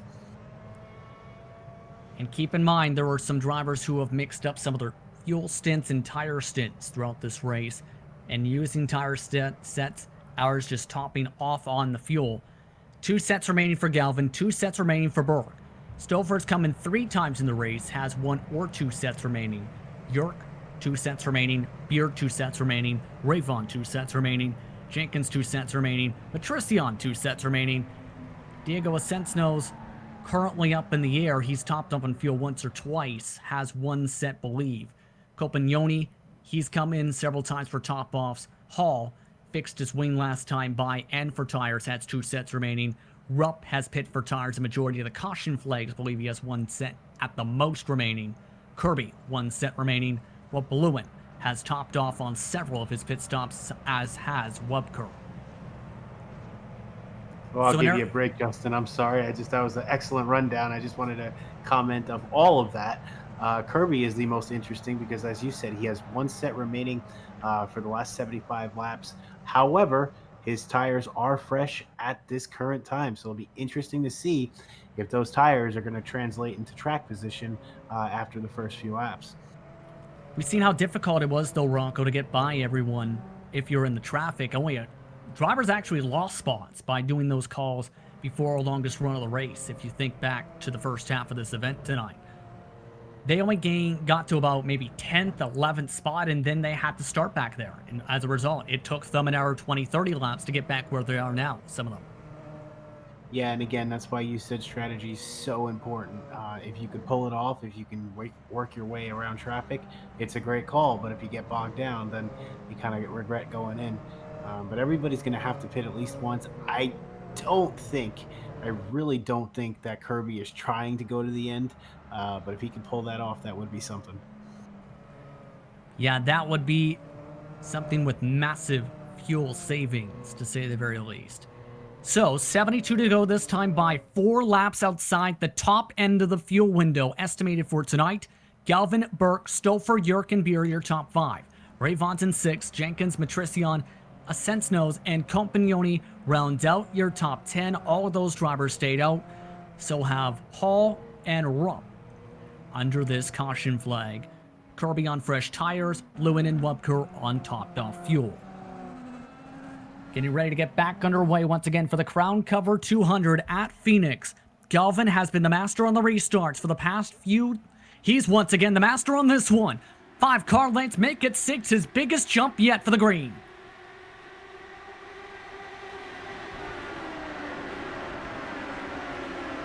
And the perfect start for him to start once again here, pulling away by already 0.4 of a second off the green flag. Calm up towards the front. The first moves are already in the back where Kirby's trying to already pass some of the drivers on older tires. Yeah, and he looks pretty spry coming with those new tires. Really able to jump in and out of those turns. So now it just comes down to, can he drive around him? Does he have the ability to get around him? We know he can, but can he do it? And catch up to these cars on the racetrack, mind you. If, say, you get a 30-40 lap run that forces everybody back down, including himself, on that said tire set, and as well that fuel number. Curious to see how this all plays out with 70 to go. You have to give him a couple laps to get those things warmed up, and I think we'll really see right away if it was the right move or not. Over the front, you see Galvin already pulling away by 0.5 seconds. He has been dominant this evening. Ever since he's taken the lead, he's been able to hold on to it. He's been dominant in the cleaner air. His struggle spot has been turn 2 exit. throughout this run. See how long he tries to hold on. Should note that one car is on the apron. That is Rayvon. Had a bit of trouble with this grouping you see here with Yerk and Beard. He is now coming down towards the bottom of the racetrack and into the pit lane as a result. The one is now pit. Yeah, it'll be interesting to see what he does here. I'm not quite sure exactly why he's been in the pits, but I'm not sure. I really don't know. We'll see what happens. On the screen, you see, though, Beard tried to make the pass. Now back to the top side. Yerk back on the bottom side. Diving once again to the preferred line. The blue machine. Just can't clear it. There's trouble in front of them. Big wreck. That's Birkenstolfer. They were side by side off the exit as well. They now flip over for the caution flag inside the fuel window.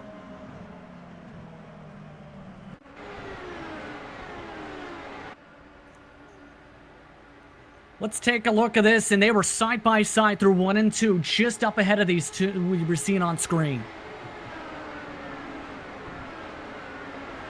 It looks like, Stouffer got a little loose, a little tight, excuse me. Kind of drove up into Burke, started the whole thing. Got the worst end of it as well. Rayvon also ducked down to the lane. Stouffer DNFs from that incident. Taking our look. It's on board with the battle we were following on with. Just able to miss it. Just everyone else just missed it as well. Yeah, and I was just going to say, Justin, before all that happened, Rick Rayvon, he pulled into the pits. He actually got out of the car. So Rayvon may be done for the night. He has struggled off a turn 2 exit and had slowed down to the bottom of the racetrack. But this now puts Kirby in a box. He's now having to stay out under this caution. Rupp has also elected to stay out. As we've talked about, has used several tire sets on his pit stops. Everyone else who was on the lead lap coming in for tires and fuel this time.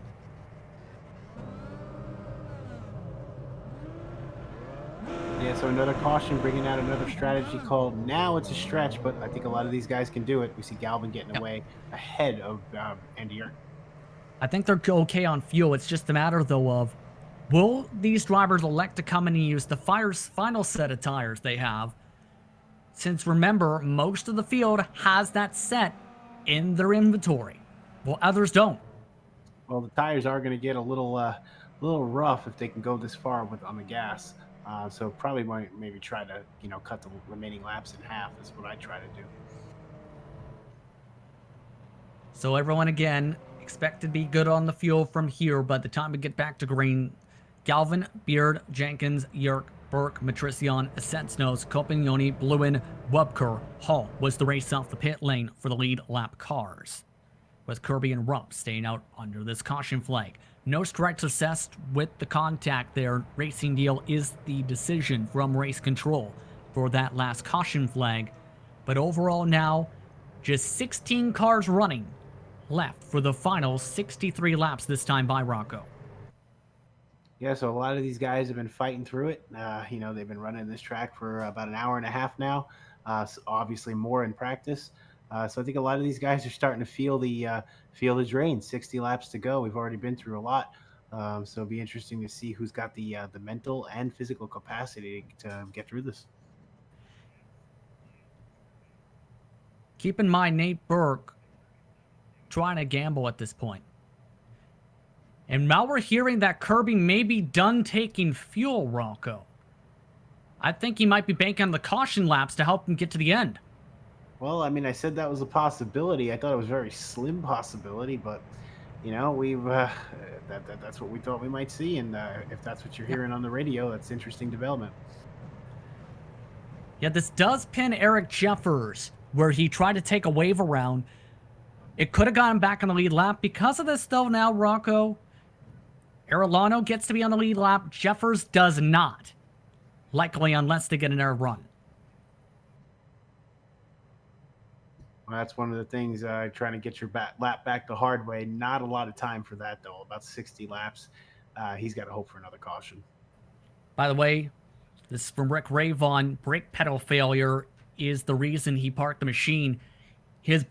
I was going to say, Rocco, it looked like just out of nowhere the car cut in half in terms of speed. Apparently, having that issue with the brake where it was constantly on and ended up ducking down to the pit lane and parking it due to that issue. That's definitely something that's going to make it pretty undrivable. So tough break for him. Hopefully he gets back on it next time around, and we'll see good things from him.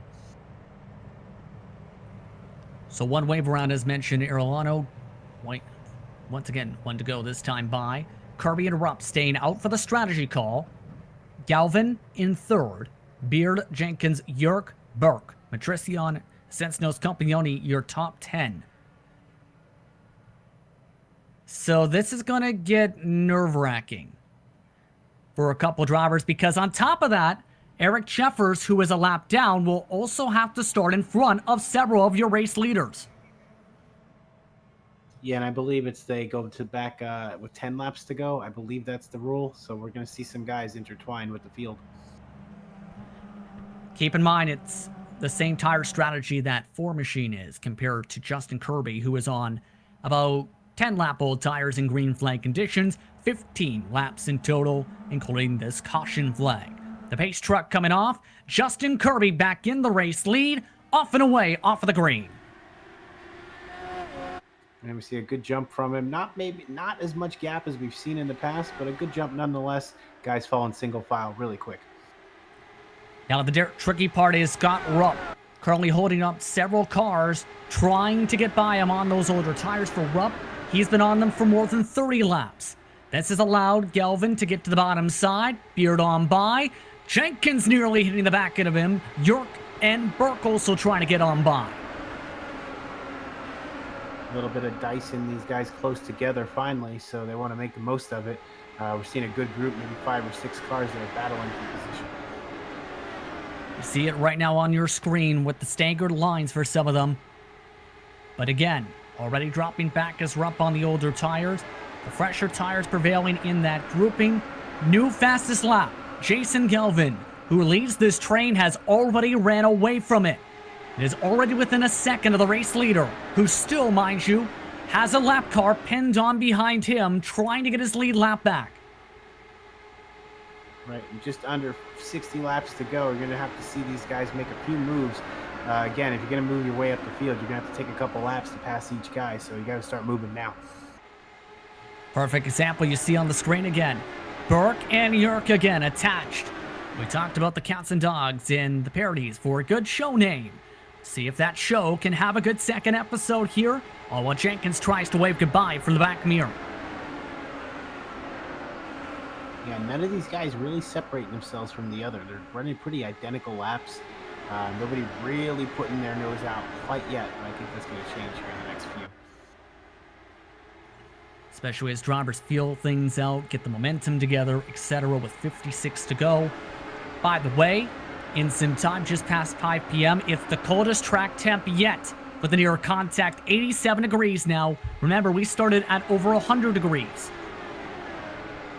Well, it's a dry heat, so, you know, once the sun goes down, the trap temperature is going to plummet. Look at the bright side, then. At least we're not going to go to where it would be around 60, 70 degrees, maybe, where it'd be difficult with the cold tires to heat them up in turn. Yeah, or you can come down to Florida, where it's 100% humidity all the time, and trust me, those tires can get very sticky. Speaking of sticking, Jason Galvin stick to the bottom side and just got past Eric Jeffers. He let him on go, the Ford Ed. So now, no separation in terms of traffic between P1 and P2 on the track. See still separation, very minimal between Yerk and Burke, a couple car lengths. These are about 2 seconds back of your race leaders at the moment in this train for about 5th on back. And we see them pushing, just not able to quite do these passes. I guess it's just the air that they run into when they try to pull out to complete the pass. But I've seen a lot of guys really having trouble putting that last few inches on to clear the car they're trying to get around. Yeah, those inches are very, very important to be able to send it on in the perfect spot, to be able to try and make a pass here at Phoenix, as we've seen all night. Approaching the final quarter of this race, as these drivers continue to try and chug along again. All these drivers good to go on the fuel. As the question's going to be, will we remain staying green? Race lead, though, is within 1 car length. Jason Galvin just dived to the inside. He's now to the race lead on the fresher grip. He's been working on that for a long time. We finally see him being able to complete the pass.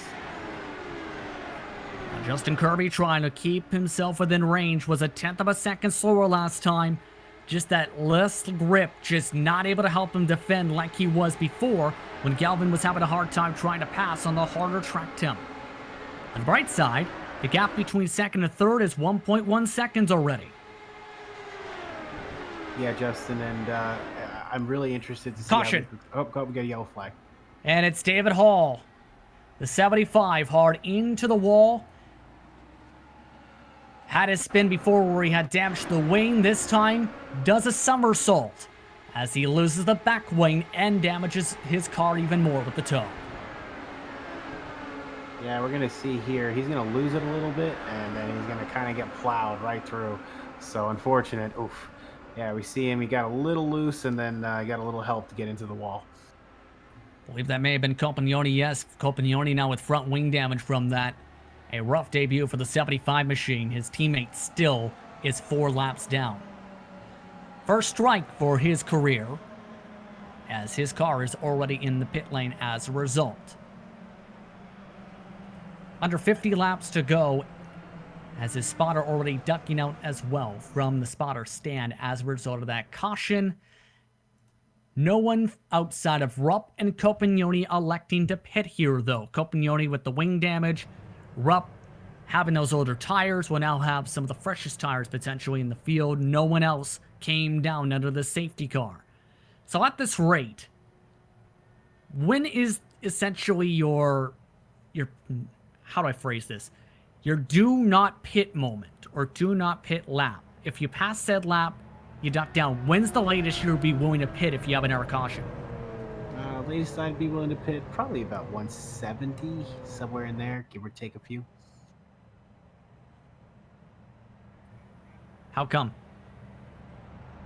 I like longer runs, so I'm going to use my tires. I'm cool with it for being a little bit longer on the tooth for the tires. But yeah, that's about where I feel. Honestly, it's just a gut feeling. A lot of times you got to make a call just because, you're driving and you're trying to figure it all out. So that's what I would do. About 172. We're going to call it that. Sounds like a good mark, absolutely.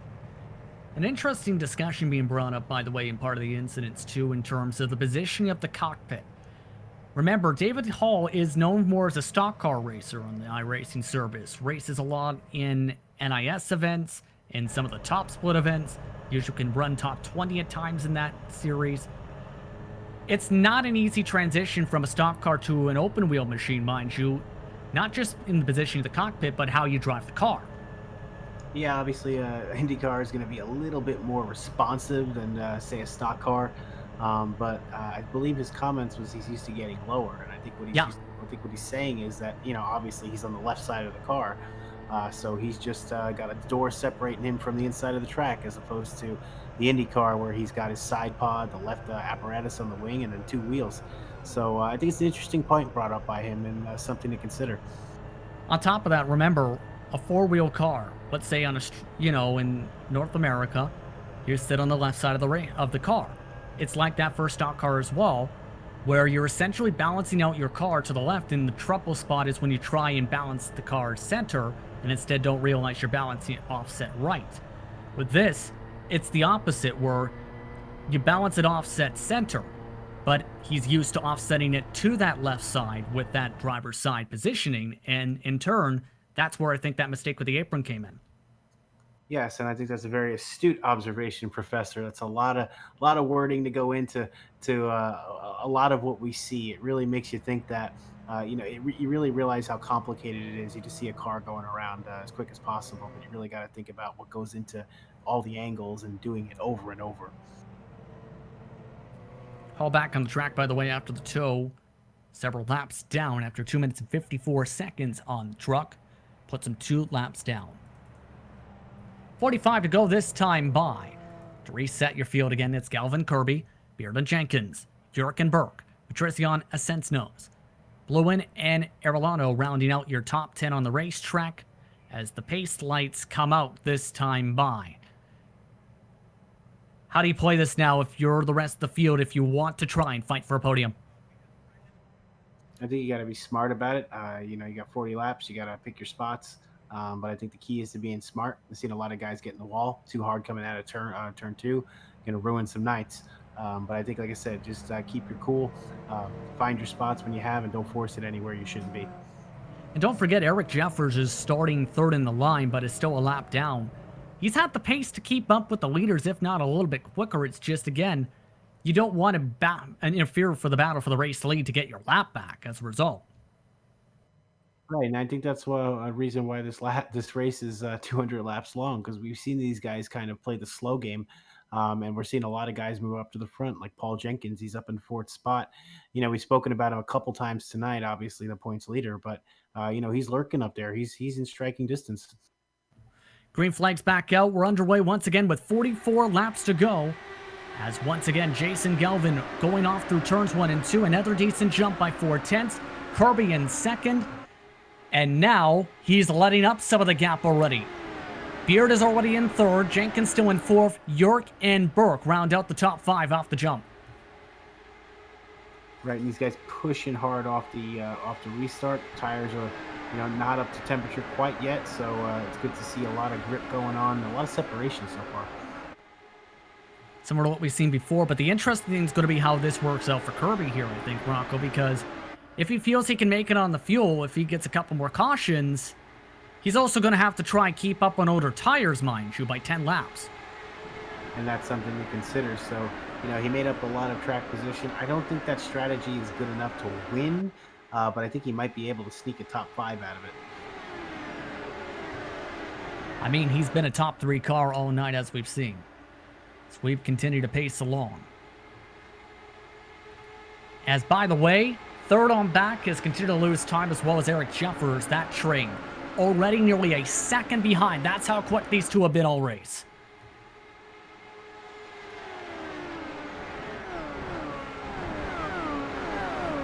Taking a look at Matrician in the battle for P7. On board is he's at the back end of that second train. It's starting to break up a little bit, though, because York's losing some time. They're also going to gain some time back, though, as you see up the road. Some of the lap traffic is letting the leaders go, knowing that he is not wanting to try and hold up these other cars. This might actually help close up the gap that he's losing from the two in front of him fighting all race. Yeah, JP, and this is a tough track for lappers. There's really not a lot of place to go. Obviously, you got to keep going forward, but you know, you got these guys breathing down your neck, so you got to play it cool. By the way, there was a request for a review on the restart. It appears that indeed Race Control has elected that as a clean restart, by the way. There has been no restart violations throughout the night this evening from Galvin or any of the other race leaders. Still looking at this train. Eric Jeffers has already let several drivers go, including Paul Jenkins and Brian Beard. I believe he's going to have a shot to let by Yerk and Burke on by in a couple laps or so, and that might be a chance for someone, say, Yerk, to break away here.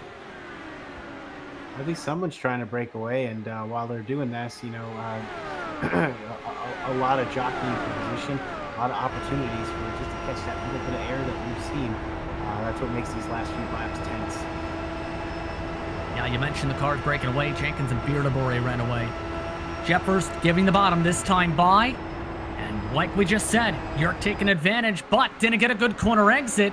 Burke was able to keep up with him. Matrician is the man who loses the time as a result. Here comes the send as the caution. Arellano once again into the wall. The 11 machine with his second wreck of the night. And that may be end of the night for the 11 machine as he hit the tires.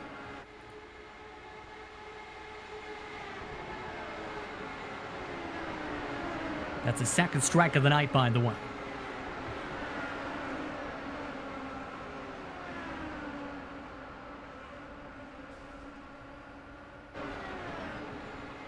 Just went bye-bye there, Rocco, as you've seen on your replay. Let's go on board. Yeah, trying to look.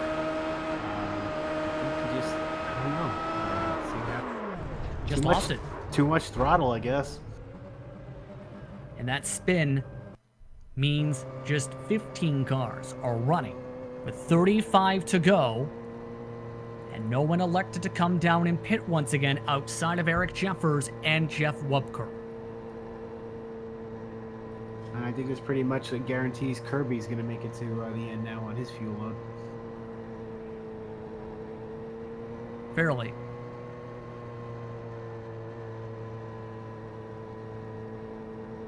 So in our words, there are currently now 12 cars on the lead lap.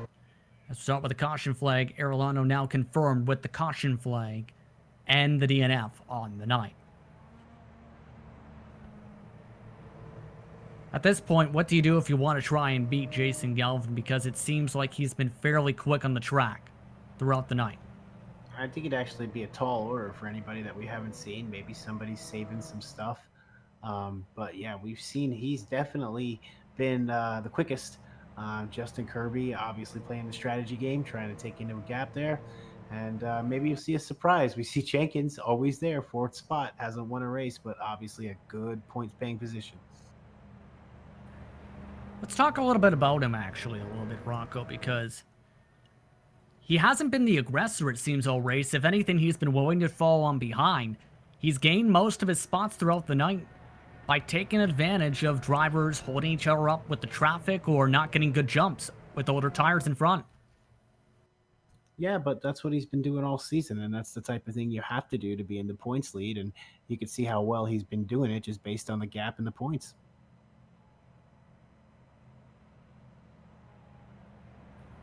The interesting thing, by the way, amongst your drivers up at the front, Kirby has not won a race this season. Galvin has not won a race this season. Beard has won 2 races. Jenkins still looking for his first win. Yerk looking for a first win. 4 of the top 5 have not yet won a race this season, Rocco. That may change if this continues the way it's been looking throughout our fastest drivers of the night.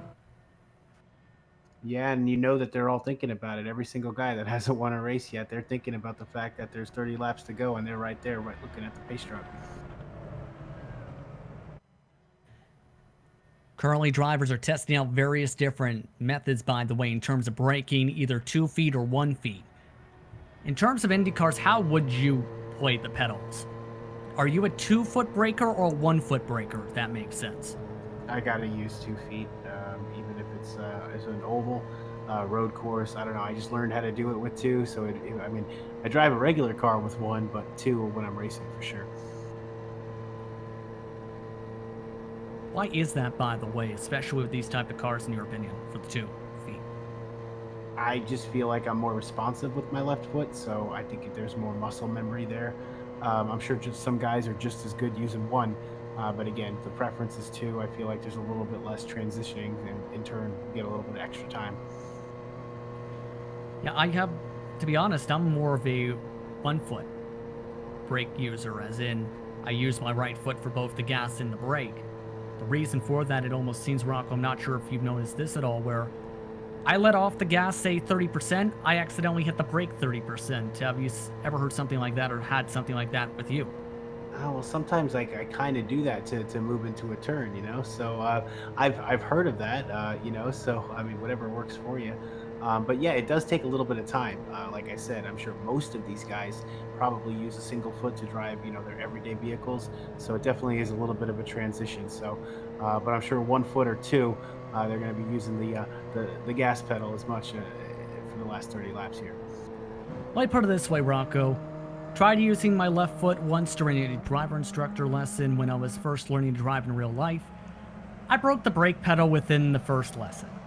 In other words, if you have a strong left foot, do not brake with your left foot in real life, or else you will have to pay for a new brake pedal. Jason Galvin's been burning fuel under this caution flag, as we're just about set to go. 30 to go from Phoenix. A bit later start as Galvin's off and away. And Galvin not using the brake pedal. He's on the throttle, and he's getting a good jump, about 3 or 4 lengths just off the jump. And we saw Kirby get away from Beard, too. It's a good jump on his part. Yeah, and actually faster down the straightaway as well, out of turns 1 and 2. And Kirby hits the apron. Kirby's around. Caution is out. The 43 hard into the fence. First big mistake of the race for the pole sitter, top too much of the night, and now his car is demolished.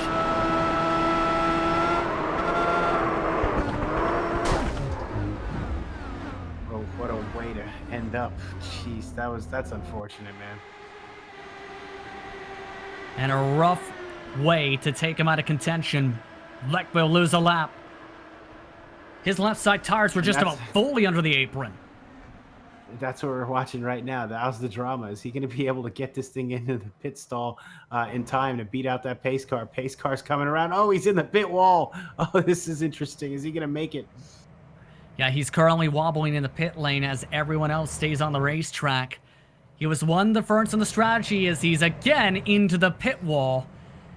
You can probably guess the suspension is busted on that 43.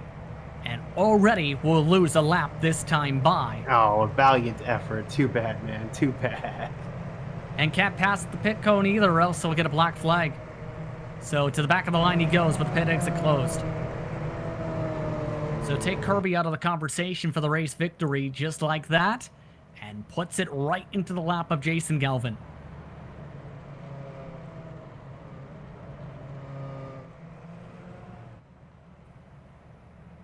.27 to go this time by. And now we just talked a little bit about fuel burn. I'm curious again to see if we see Galvin try and burn a bit more fuel here, Rocco, with the way this is cycled through.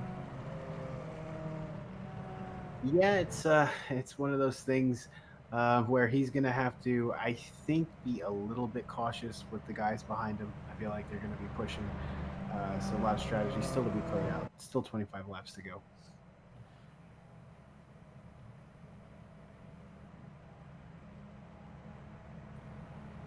By the way, for those wondering again, why don't you pit on the older tires? 38 laps.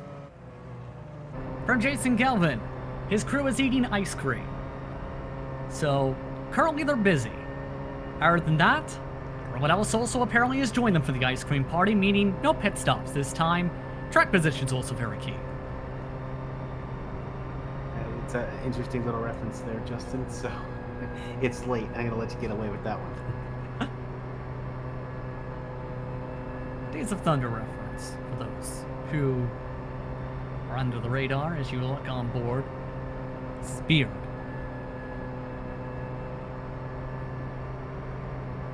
Nice and common, you can see on the gearing, electing to stay in third gear throughout this caution flag period.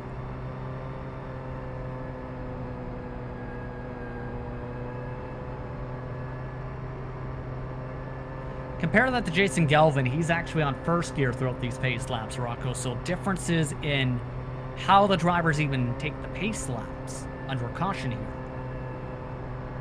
Well, I really appreciate the subject matter. Let's talk about their gear selection on the pace laps. I always found that it's easy to save gas if you're running a little higher gear. So maybe that's why he's doing it. Perfect example is Nate Berg in P5. He's up in fifth gear. The driver in front of him, York, is in first. Jenkins, who's right in front of him, is in second gear. So various different calls here on how aggressive they are on the fuel save, how they time it out, how much weight they want in the car. Again, remember though, the lighter the car, the faster it will go in open wheel. Well, that's the theory, right?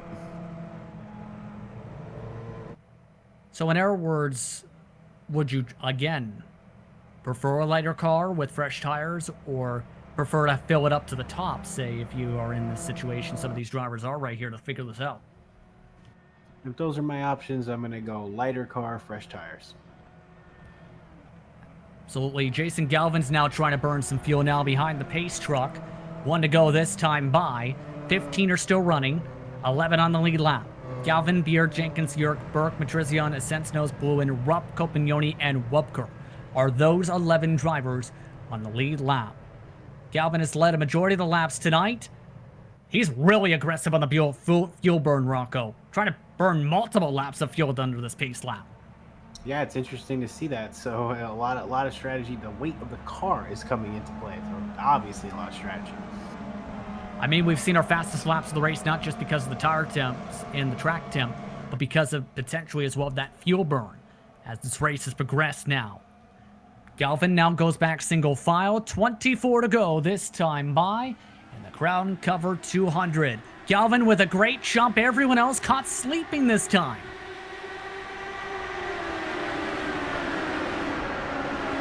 As I said, it was a little late for a lot of these guys, so you never know. Maybe a little bit of fatigue playing a role in that start. It's definitely not as structured as some of the others we've seen.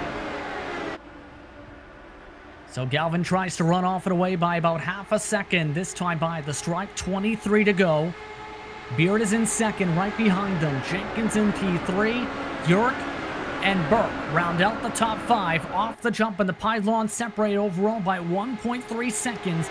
Inside the top 5, another 10th pulled away though by Galvin down the backstretch, and another 10th nearly off the corner.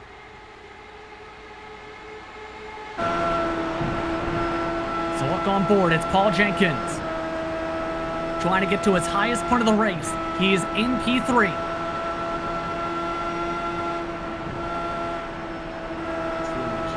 Tucked in behind him there, trying to find a way around here, because obviously he's pushing here, and doesn't look like that. There's a lot of, it doesn't look like Galvin's pulling away too much from these guys. It's gonna get interesting. Last time by, though, Galvin put up an air purple lap at 21.434 again, and is still pulling away about a tenth to half a tenth a lap on the racetrack. Jenkins still not able to get by. Yurk and Burke are also starting to scrap a little bit behind, with Matrizion now trying to join the fight for P5.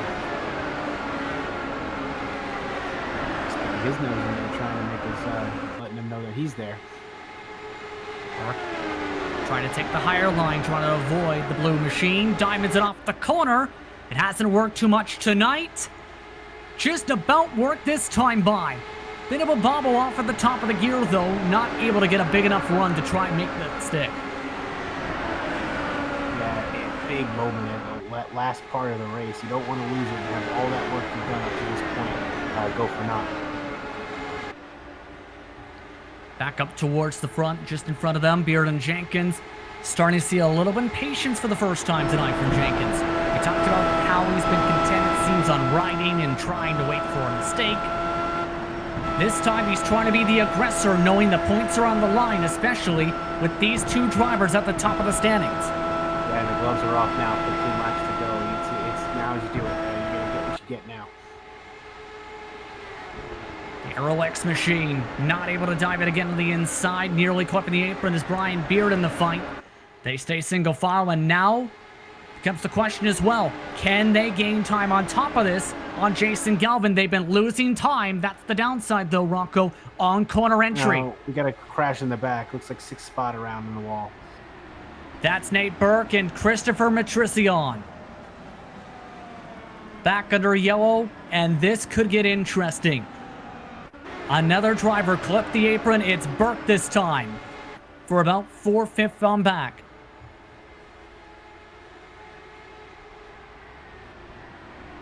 And look out.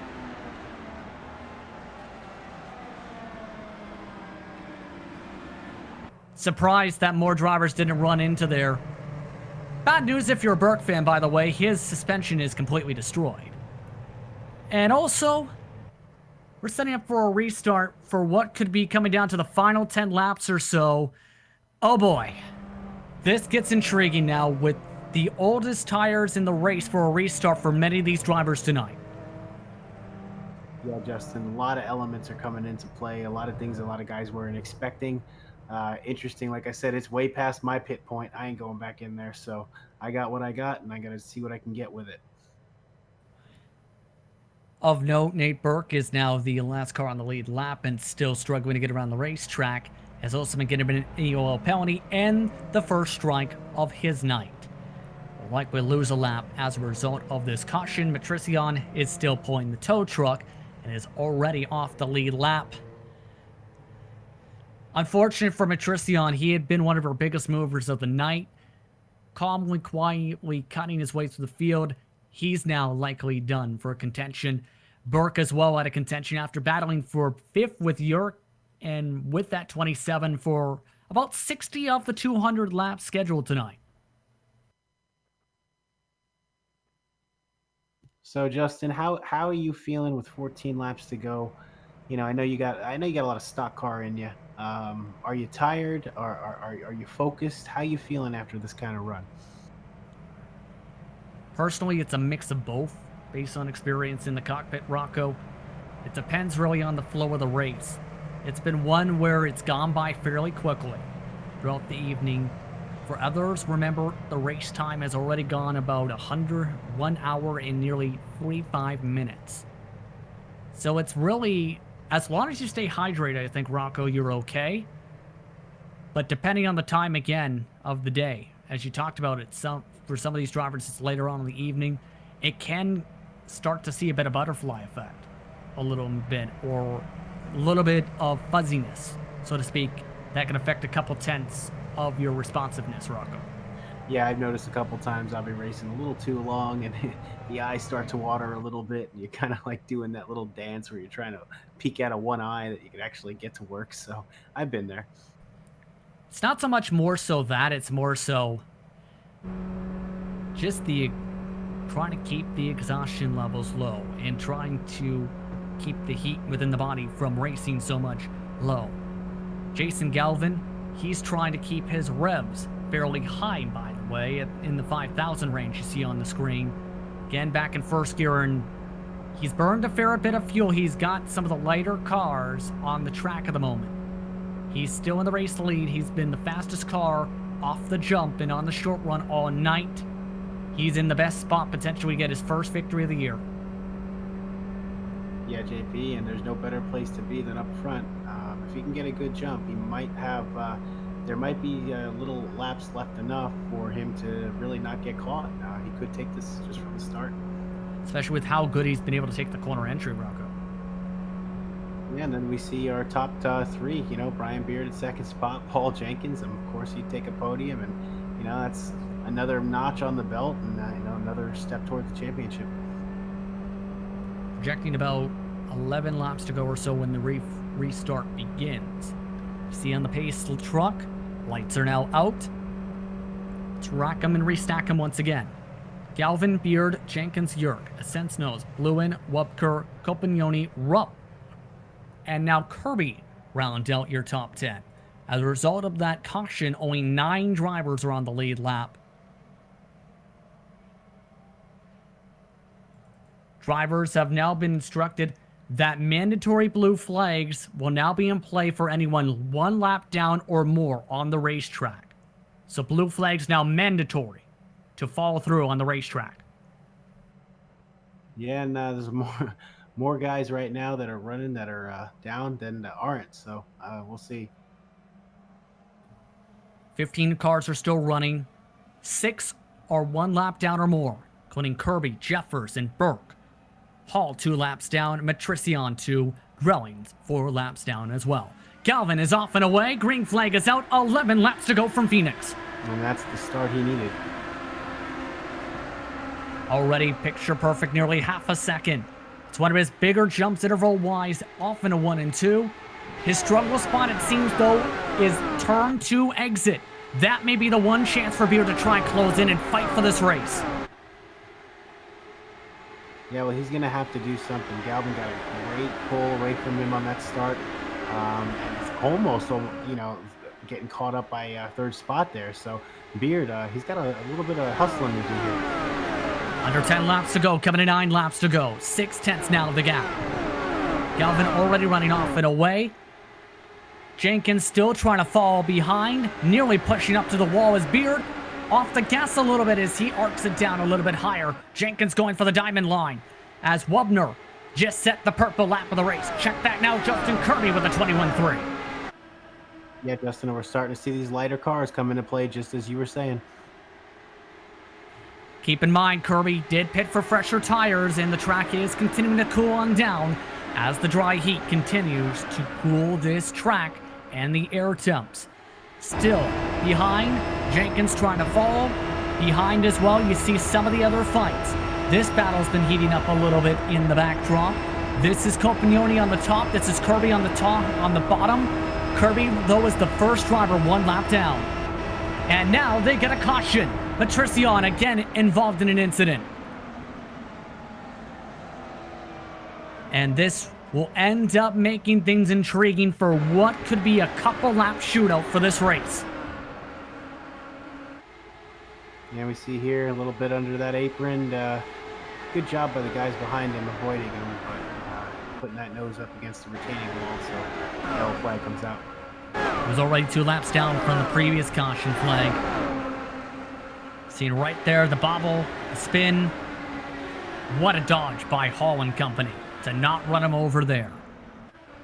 That's his first strike of the night, by the way. Here's a look from the 75.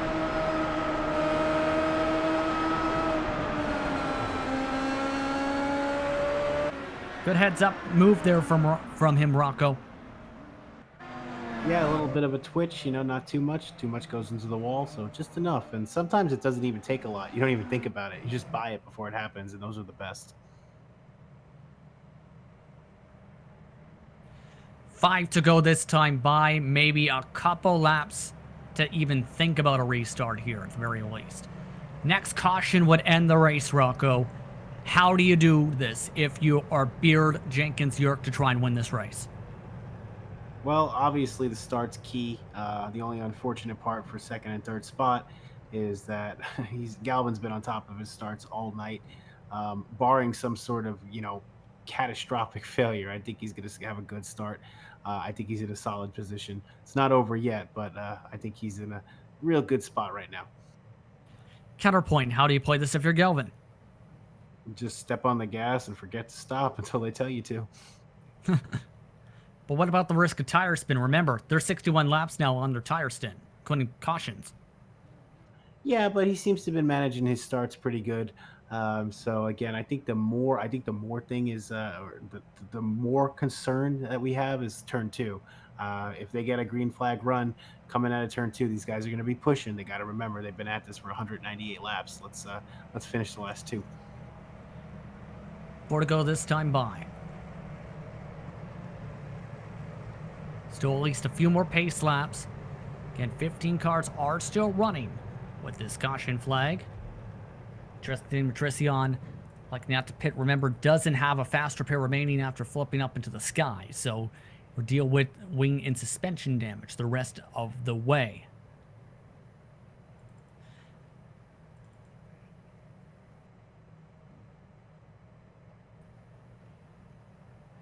Checking a little bit with our spotlight drivers while we can, by the way, with how they've progressed with this race this evening, the final stages. Scott Rupp is the last car on the lead lap. He's been able to keep his car clean in the 74. Used a lot of his tire sets up early on in this race. He continues to try and hold on to what would be his second top 10 of the season as long as he doesn't get in an incident. Looking to scoot up the standings. Scoot is. Nate Burke involved in one of the air incidents. Is in P12, by the way. He is 1 lap down. The air cars he's going to fight for position here on this last restart, remember, for points, including a top 10 Rocco, are Kirby and Jeffers. So he still has points on the line here. And points racing is always something you got to take into consideration. Even if you're top half of the top 10, every single point's going to count. It's about to get really, really wild for those keeping track at home, by the way. 2 to go expected this time by. Lights expected out once they pass the stripe.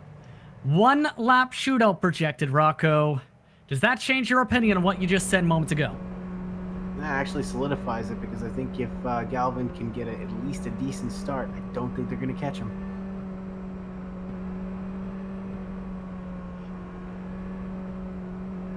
Who overall has impressed you the most, in your opinion, though, tonight? From what you've seen from some of the trouble spots, but some of the recoveries this evening. Yeah, we've seen some good recoveries. We see, a couple names up there we're not used to. Campagnoni's in the top 10. Good for him. Jeff Webker, we saw him playing a strategy game earlier on. Seems to work out in his favor. He shot in 6th spot, so good showing from him. And then Scott Rupp also coming from 20th spot in the top 10. Good run for him as well. Again, Rupp on the line for his second top 10. Right now, Compagnoni trying to hold on to his best finish of the season in P8. Well, we're all set to go. 1 to go on the pace lights. The fight for the win between Galvin, Beard, Jenkins, York. A sense knows Wupker, Lewin, Compagnoni, and Rupp, who are on the lead lap. Anything goes amongst this line. It's about to get wild, to say the very least, Rocco. Yeah, it's going to happen real quick, Justin. So strap in, get tight. 21 seconds. It's going to be rough.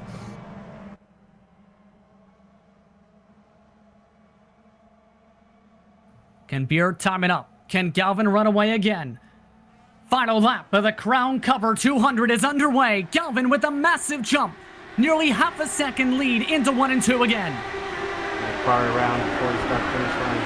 No caution yet.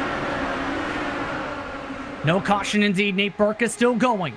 But for Jason Galvin, one final set of corners.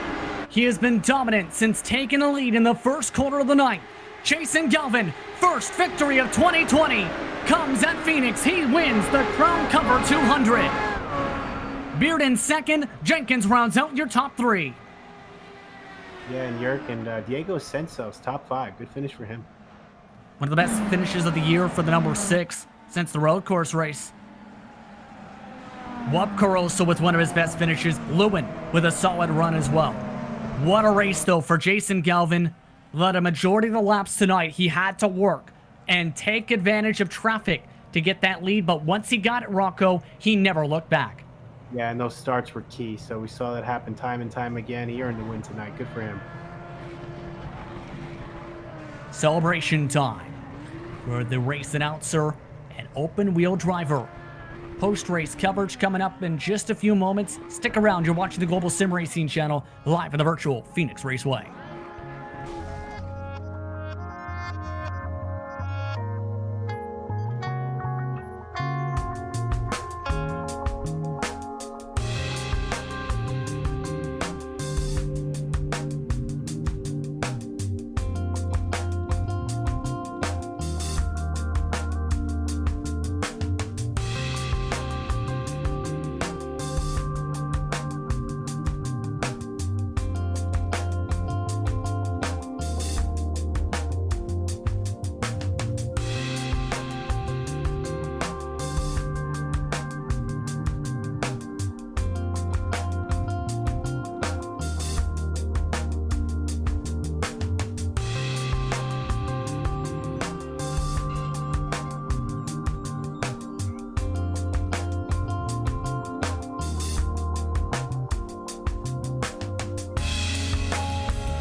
Welcome back to the virtual Phoenix Raceway in Avondale, Arizona for the Rogue Energy post-race show.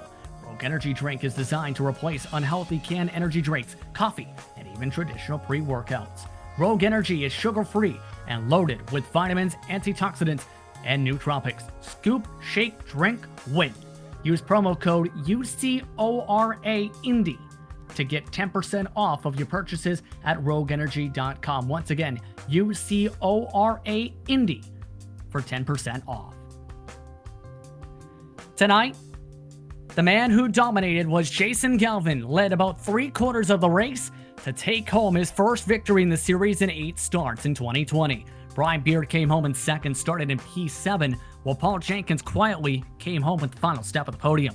Andy Yerk came home in P4, Diego Asensnos in P5, Wupker quietly in P6, Robert Lewin goes up 7 spots to P7.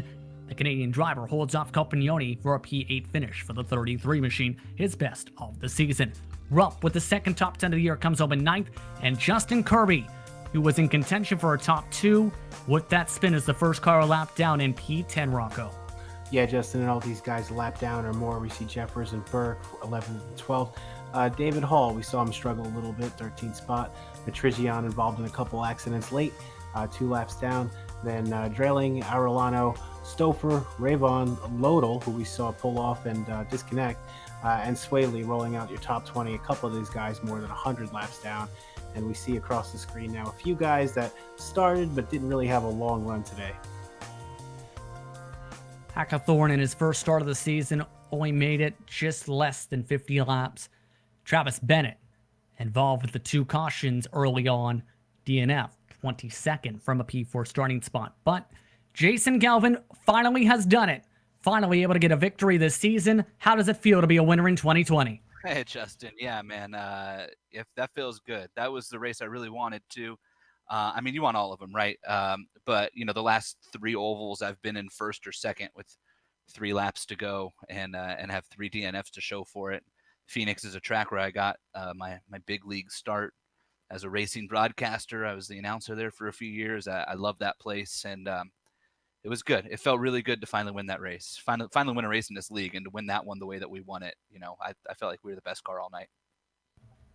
And it wasn't easy, mind you, to drive around this racetrack tonight. Seeing Jason, several drivers had trouble with the grip. Several drivers pushed up into the wall off turn 2. How tricky was it to make sure you didn't snap the car around or push up the racetrack? Yeah, no, it was definitely hard. I mean, look, Phoenix, especially the old iteration, this is a driver's track. It's very technical. The setup was as good as Scott could have made it for this, the IR05 around here. It's not a high downforce car, really, and this track doesn't lend room for a lot of mechanical grip. And so, it's kind of edge of your seat the whole time. There were some times there where I was trying to run down Kirby, the first run of the race, that first long run of the race when I got to Justin, and I got around him on one lap and didn't even lead a lap because he got me right back. And man, that was hard. I mean, you're talking about like millimeters worth of wheel movement. It was the difference between running a perfect lap to catch him or making a mistake that could have ended your race. Next race on the calendar, by the way, is in Pocono and the Pocono Mountains for the DMLC Racing Channel Triple Turn Spectacular. 80 laps on the docket there. Your thoughts on Pocono? Yeah, I love Pocono. I'm not sure. I got to honestly look at the schedule. I'm kind of hit or miss here. I might be in Indianapolis with the NHRA that week. But if I'm not, I'll be there. And I love Pocono. It's a fun racetrack in an Indy car. It'll be great in this car. You mentioned DMLC Racing Channel. Mark Cohn, really good friend of mine, teammate over in the Lionheart Series. So would love nothing more than to run that race. I know that Mark's going to want to win that race, but I'll take a second to him or win it too. And just real quick, I want to thank everybody on the Loud Pedal Motorsports team. I know there wasn't many of us here tonight. Scott Rupp, Midwest Simulation, the spotlights really saved me a lot tonight. Travis Bennett, who crashed out early in this race, man, I cannot tell you how much motivation he gave me this week, both on and off the track. So shout out to Travis for that. And I just want to say thanks to Scott Bolster. And finally, I run the John Andretti throwback paint scheme on this car. The Indy 500's coming up here in a couple weeks in real life. Everybody that follows me on Lionheart knows I run a cancer charity, Thumbs Up Cancer Down. We lost John to cancer, in the last year. And so I just want to throw this one out to anybody out there who's battling. I got some close friends with it. Anybody who's lost somebody to cancer, anybody who's fighting it, that wins for them. And also in the NHRA family, we got a couple of drivers and crew guys who were in a really bad accident Sunday night away from the track. So Dom Lagana, Richie Crampton, Jake Sanders. I hope that all you guys are able to recover. Dom's really fighting. So we really need Dom to pull through there as well. So thanks to you guys, GSRC, everything you do. And great win tonight, man. Feels good to finally get one. Congratulations on the victory tonight, Jason. We'll hopefully see you fairly soon. That's Jason Galvin coming away with the victory tonight. Also an announcer for the NHRA, as he mentioned, for MAV TV, for the Global Sim Racing Channel, and for the CSU Bakersfield Athletics program. The driver came up in second. Brian Beard is standing by with Rocco Stallone. Brian, nice to see you. Congratulations on the second spot. I know it's not the top step, but still something to be proud of. Thoughts on tonight's race? Tight racing we saw a lot of. How were you thinking? What was your mindset coming in? Be patient. You really have to be patient at Phoenix. And I think we all kind of discovered it was incredibly difficult to pass. So just kind of wait for your spot and take it when you can get it. Yeah, I know we were being told before the race, turn 2 was obviously the challenging one today. Do you think about it every lap, or is it just something you try to put out of the back of your mind? No, I didn't think too much about it. The only thing I thought about was just making sure I hit my marks. You could lose 0.2, I think, if you miss that. So 0.2 to 0.3. So that was just my main focus, just make sure I hit my marks. We saw a lot of guys tonight struggle with some of the dirty air. It was really pushing them up the track. Anything like that happen to you? Yeah, it was a little bit of a struggle. I was having some problems in 3 and 4, about the middle of 3 and 4. Yeah, it took me a little bit to figure that out, but yeah, it was a little bit tight through there. Next race in Pocono, a little bit different disciplines. A little bit of a more space to navigate, so to speak. You looking forward to it? I'll take it. Excellent. Yeah, it seems guys tonight seem to could have used a little bit more extra elbow room to get through. But before we let you go, anybody you want to thank for watching? Anybody you got a shout out for? You guys, thank you guys for broadcasting us. You guys do an amazing job. Scott Bolster, 9-4 Motorsports, our league sponsor, and my sponsor, Midwest Simulations, Rogue Energy, and D2 Race Designs, and our newest sponsor is iRacers Lounge Podcast. So thanks to all those guys. Yeah, a lot of good people involved. So Brian, always good talking to you. Congratulations on second spot tonight, and maybe get the win next time. Good night, guys. Once again, that's Brian Beard coming home in P2 tonight. P3 went to Paul Jenkins. Paul, first things first, how are you feeling about getting the final step of the podium this evening? Well, I'll take it. I mean, I will definitely take it. Yeah, it was good today. I felt really good in the car. What was your approach tonight? Because it seemed from up in the booth, at least, you were more on the patient approach and waiting for the drivers to make mistakes in front of you and then make the pass then. Well, I saw a lot of guys making a lot of mistakes in practice, and I kind of felt that if I waited for the race to come to me, it would be a little bit better. It's kind of my MO anyway. You guys probably have noticed, but I really kind of felt that the race would come to me, and it really did.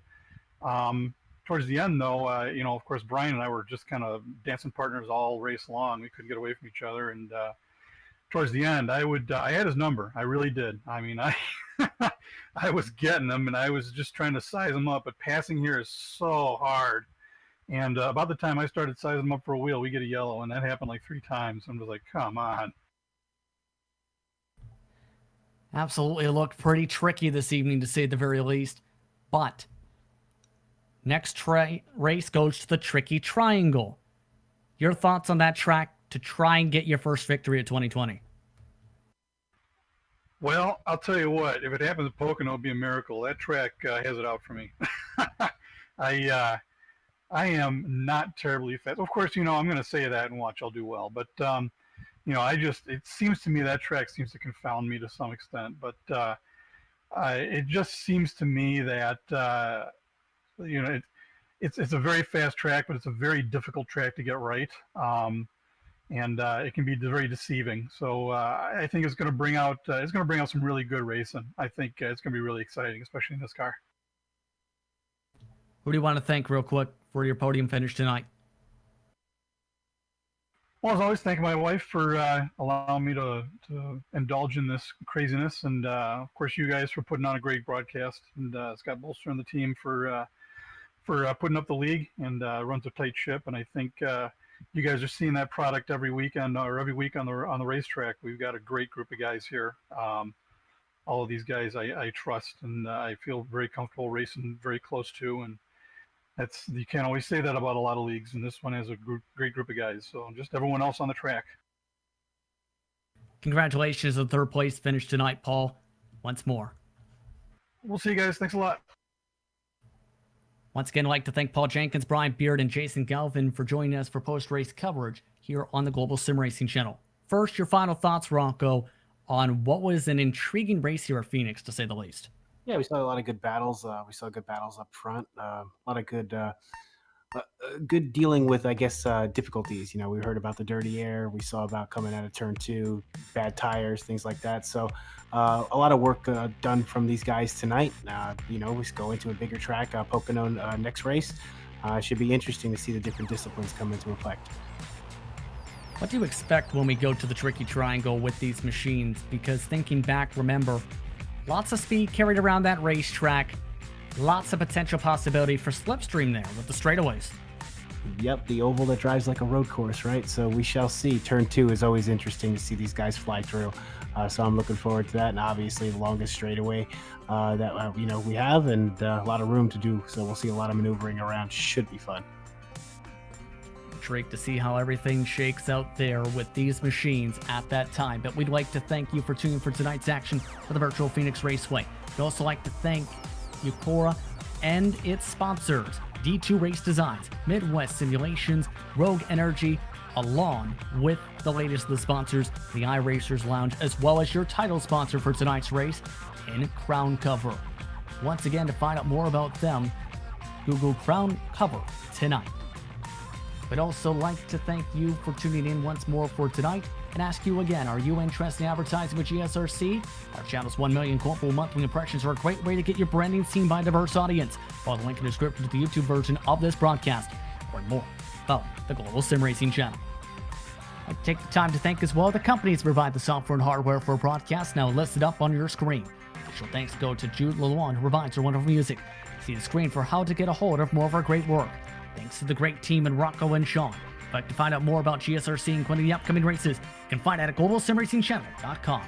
To help support the channel, check out our merchandise for sale at gsrc.storemby.com.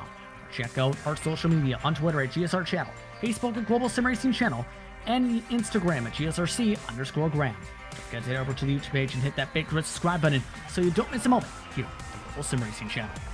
As you've seen just moments ago, the next race is at Pocono. That's scheduled for September the 3rd, 80 laps on the docket for the DMLC Racing Channel Triple Turn Spectacular.